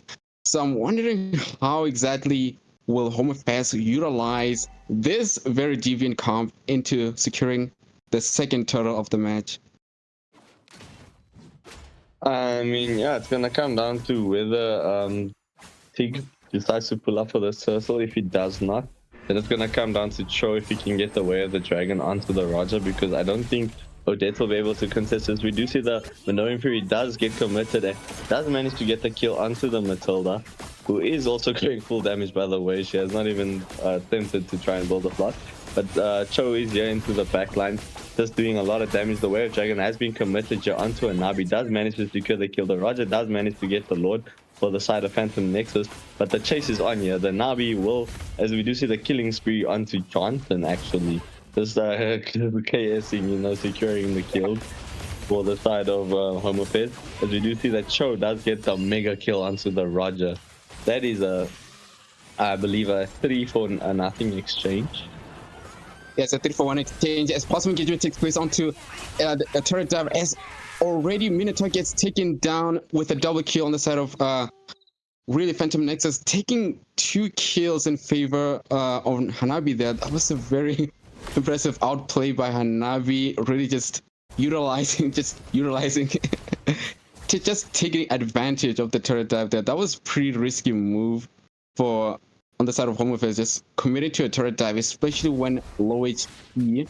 As we do see the Inferno Pursuit takes place onto Tigro there, as really just the implosion connects in as as Tigro just pushed in Nana into the turret there, really just utilizing the base turret to maximize the damage. Interesting stuff right there. I mean, Anabi did get a shutdown onto Iceman there. It was lucky for her that the crash was slightly off the mark. So she was able to get out and just do a lot of damage onto those two. But we do see that the full throttle has been committed, as well as the Swan Dance in the top lane, managing to kill the Anabi. As we do see that the pressure is onto the top lane tower. And that's all coming in for the defense with the Minoan Fury, just trying to save the tier 1 turret. But the damage is just too much, and the tower does fall. Roger also coming in with the beat more, just to try and also just, you know, get something back. Is it Lycan? Okay, thank you. I don't like them.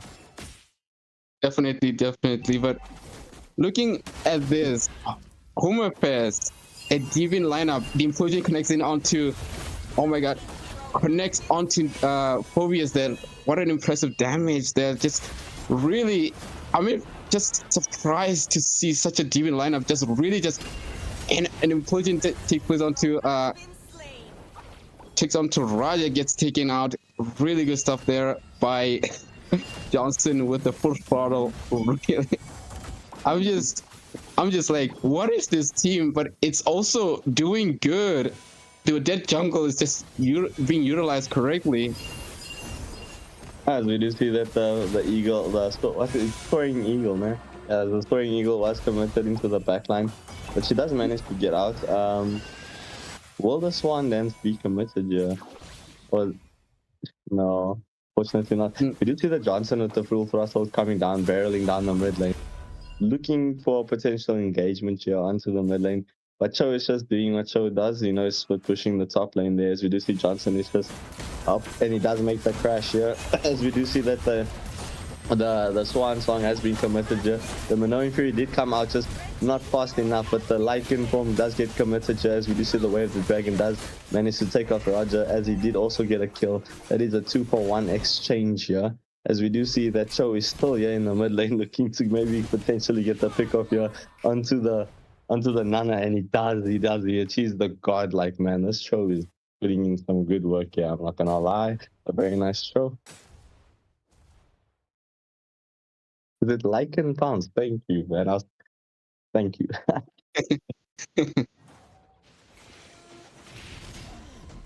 All right.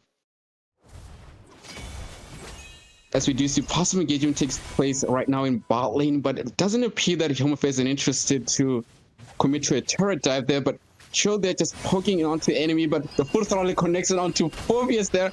As possible engagement takes place and the Minion Fury into the mix, the Inferno Pursuit also into the mix, and tries to crowd control, really just adding on to the decimation on the side of boy, this with Phantom Nexus, really impressive stuff there. I just can't believe to see Home Affairs really just with a deviant lineup, just decimating Phantom Nexus. You can say it's stupid, but still it's working. And if it's working, well, why not just go with it? I mean, yeah, that was a 2-for-nothing exchange as well as the bot lane started being picked up by the side of Home Affairs, as well as this Lord potentially going uncontested. Yes, there is an uncontested Lord going on the side of Home Affairs. They are all pretty low though, as we do see that Odette is making the recall, just going to go get a ride. I do think Tig also needs to be and is deciding to go for that recall. As we do see Cho is just continuing with Cho things, always split pushing the top lane. Yeah, Cho doing the Cho thing, just really just split pushing, very, very good stuff there by Harry Potter. And a very nice driving there by, well, forget I said very nice drive, he just crashed onto a wall. Yeah, he was looking for Natalia, man. No worries. He got it. He got it. Yeah, he got it. Yeah, as we do see the engagement here onto the mid lane. As we do see the Molina has been committed here. But the tier 1 tower has gone down here in the mid lane. As we do see the Lord is pushing down, but the Hanabi just doing the best that she can to try and melt down the Lord. Cho also just came in just to try and confuse the situation. The blue buff, as we do see the engagement as well onto the blue buff here, we might see the implosion play. Do we see the implosion play? No, the Molina has been committed here. As we do see the Minoran Fury has been committed onto 4. The Soaring Eagle as well as the Swan Dance being committed here. But no one is dying, like, oh my god, as we do see that Nana does manage to pick up the kill onto the Tigreal. Finally, someone has fallen. As we do see Odette is trying to make her escape, but the flame shot coming from Nana picking up the double kill. As well as the Lycan pounce onto this Johnson here, and he has been slain. Cho, will he be able to manage? Will he be able to escape here? As we do see that Nana's passive has been procced here. The Phobia is coming into the mix, trying to cut off Harry Potter. As we do see that the Lycan pounce will potentially be committed here onto the Cho. It's committed here onto the Cho. Cho is just trying to make the great escape.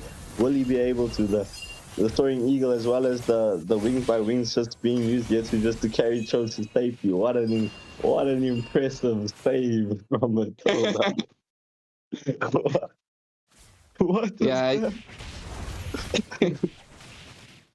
We did see Cho using the Wave of the Dragon defensively to escape the wrath of the Phobia's Infernal Pursuit, and the full throttle has been committed, connects well onto 2 units, as well as the Infernal connected to it, and it's an ECC, oh my god, and as well as we do see Matilda with the ultimate there, but it's looking like already an extreme Minoran Fury just really just clashing in hard, as we do see the Wave of the Dragon really just decimating onto the opposition tank, just trying his best to escape, but really gets taken down.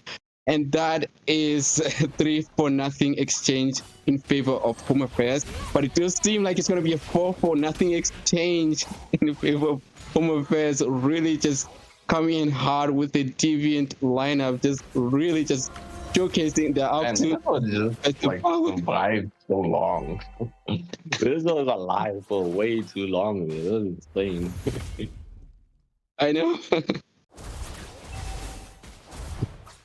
Yeah, as we do see the engagement share is up here onto the mid lane. It looks like Home Affairs is opting. Oh, okay. It looked like they were deciding not to go for the Lord, but it looked like they are going to try and go for this Lord here. As we do see that this will be the second Mama Lord of the match. Yeah, it's going to be the second Mama Lord, and it doesn't appear like it's going to get contested. And that's a free Lord in favor of Home Affairs. And like the Minotaur Minoan Fury as well as the Swan Dance has been managing to get a kill onto Toshi, but Hanabi coming here just doing serious damage onto this Johnson here. As we do see that Odette is also into the mix, just managing to escape. That is a 1-for-1 exchange. A 1-for-1 exchange indeed. Yeah. That is crazy. No, that was 1-for-1, sorry. I looked at her face for a second and I thought it was a different person. But yeah. No, it's okay, it's okay. Johnson committing the full throttle. Yeah. Looking for a possible engagement.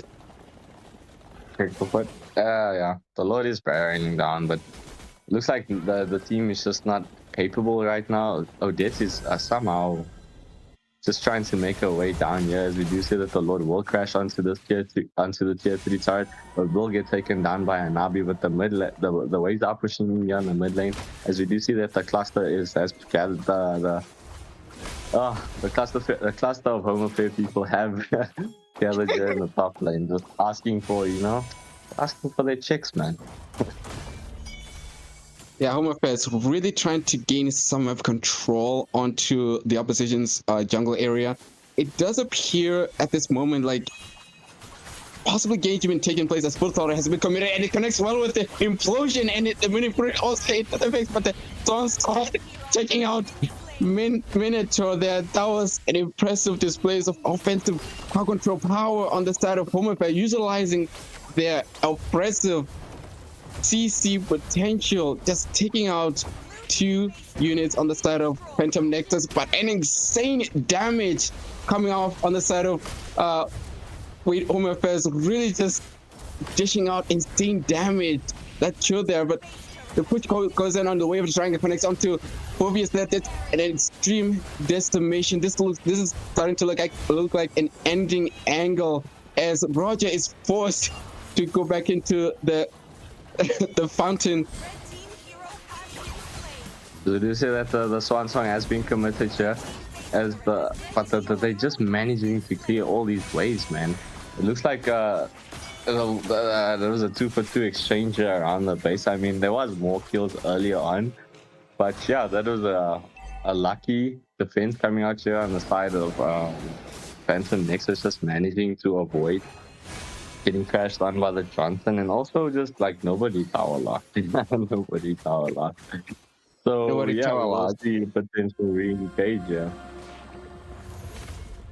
Yeah, it's looking like it's gonna continue further as the third Lord of the game has just spawned in. It could be an ending Lord in a very strong likelihood. So it's looking like if Home Affairs could actually prioritize taking the Lord, it will be an ending angle, and really a secure kill on the side of damage, man. Taking out the Roger, as we do see that the Full Throttle has been committed here, as well as the Minoan Fury into the mix.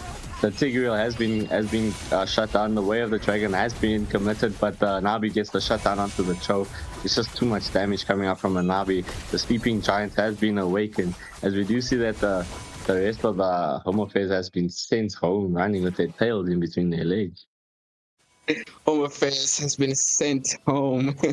Interesting. That's a very nice touch there. But already Phantom Nexus is dealing with a low HP base. It's not gonna look good. Like another strike by Johnson could really just be the end of Phantom Nexus in this matchup. It's looking very decent on the side of Home Affairs, really just utilizing the absolute combination with Johnson, as well as Tigreal, as well as Odetta there. The combination is just insane, as we do see possible engagement takes place. The Inferno Pursuit has been locked in onto. Oh, and Nana securing the kill onto Odetta there. That was an impressive display of offensive power, but Roger is not moving. Yeah, I think we might have a lag out, but yeah, I mean, it looks like Home Affairs like kind of wasted their chance to end the game there earlier, because now Anabi is fully online, as we do see that the Way of the Dragon has been committed onto Roger. This might be an uncontested Lord, as we do see Cho is trying to get off the back door. Will he be able to make it in time? The recalls are up. The Anabi is putting the damage onto the Tigreal, as Nana as but the Cho does manage to get the back door. Insane match. Almost swore. Insane match indeed. GG to Home Affairs with a deviant, unconventional lineup, really securing the win in this final match of the tournament, of today's tournament. All right, Oh, GG's man. well played to both teams. K11 Chaos picking up the MVP with a Hanabi, but the MVP for the second match goes in favor of Iceman with the Johnson. So GG's well played to both teams. It's a very, very unconventional draft coming in from Home Affairs, but it's quite expected from them.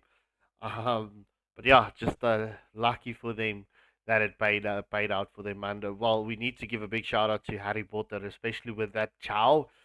Bro, that chow was deadly. Any case, Yeah. ladies and gentlemen, we've reached that point of the stream where we are going to say goodbye and good night. So, a special round of applause for Merlin and Zuero on this last match's casting. Any case, ladies and gentlemen, I just need to reiterate this again. The special draw or the live draw, will be on next week Tuesday for the Absolute S9 handheld gaming controller for your mobile phone.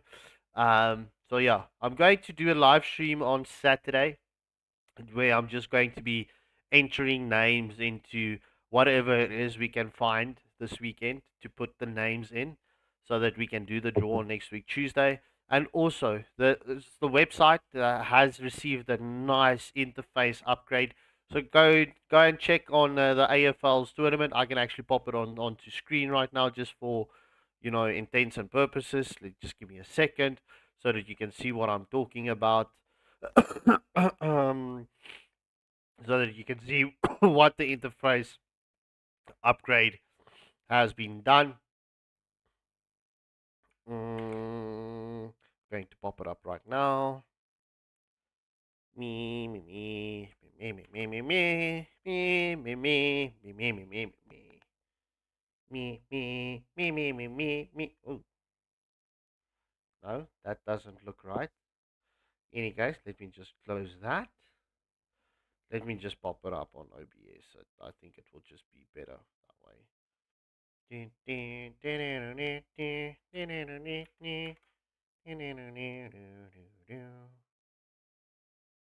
Huh. What is going on here? Okay, never mind. It's not working.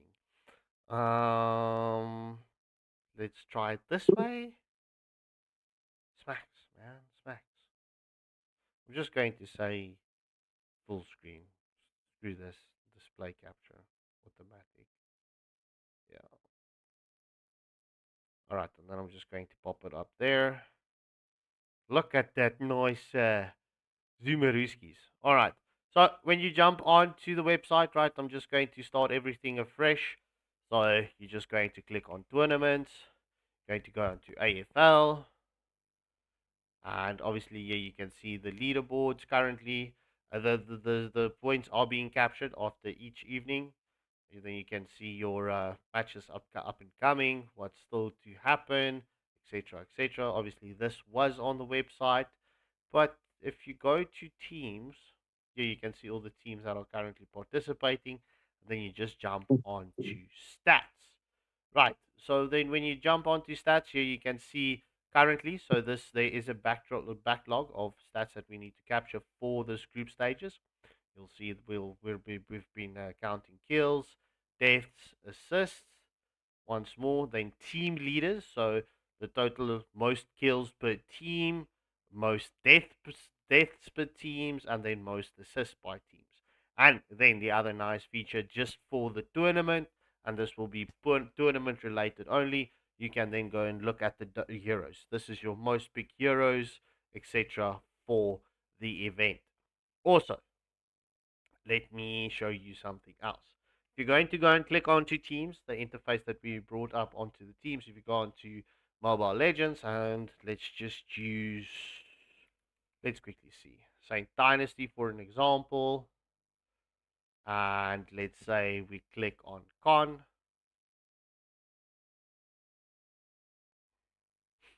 Oh wait, it's not yet, it's players. My bad. All right, so you're going to click on players, going to go to Saint Dynasty. I don't know if the what's the names has been captured yet. So then if you click on, for example, LV stats, there you can see the amount of matches that he's played for Saint Dynasty. He's got 5 ones. He's currently on 100% win rate. He's got 16 kills, etc. Now, the other thing that I also saw, which obviously we're busy with, and unfortunately I'm going to use Chaos Division for this. If you click on the team, you click on the player, then you're going to see, all right, this current player's stats, he's got 1 pick on the Paquito, 1 pick on Suyu. He's got a 0% win rate on both, and then you can track his stats as well. So this will be, in theory, done and caught up for each and every team per tournament. But in any case, yeah, that's just how it looks. So just with that, it's nice, and it's if it wouldn't have been possible without the community there. You guys just inspire us to do a lot more for the community. With that being said, I love you all. We love you all. But from the Waylander Gaming team and crew, it's going to be goodbye and good night. Don't forget to hit that like, share, and subscribe.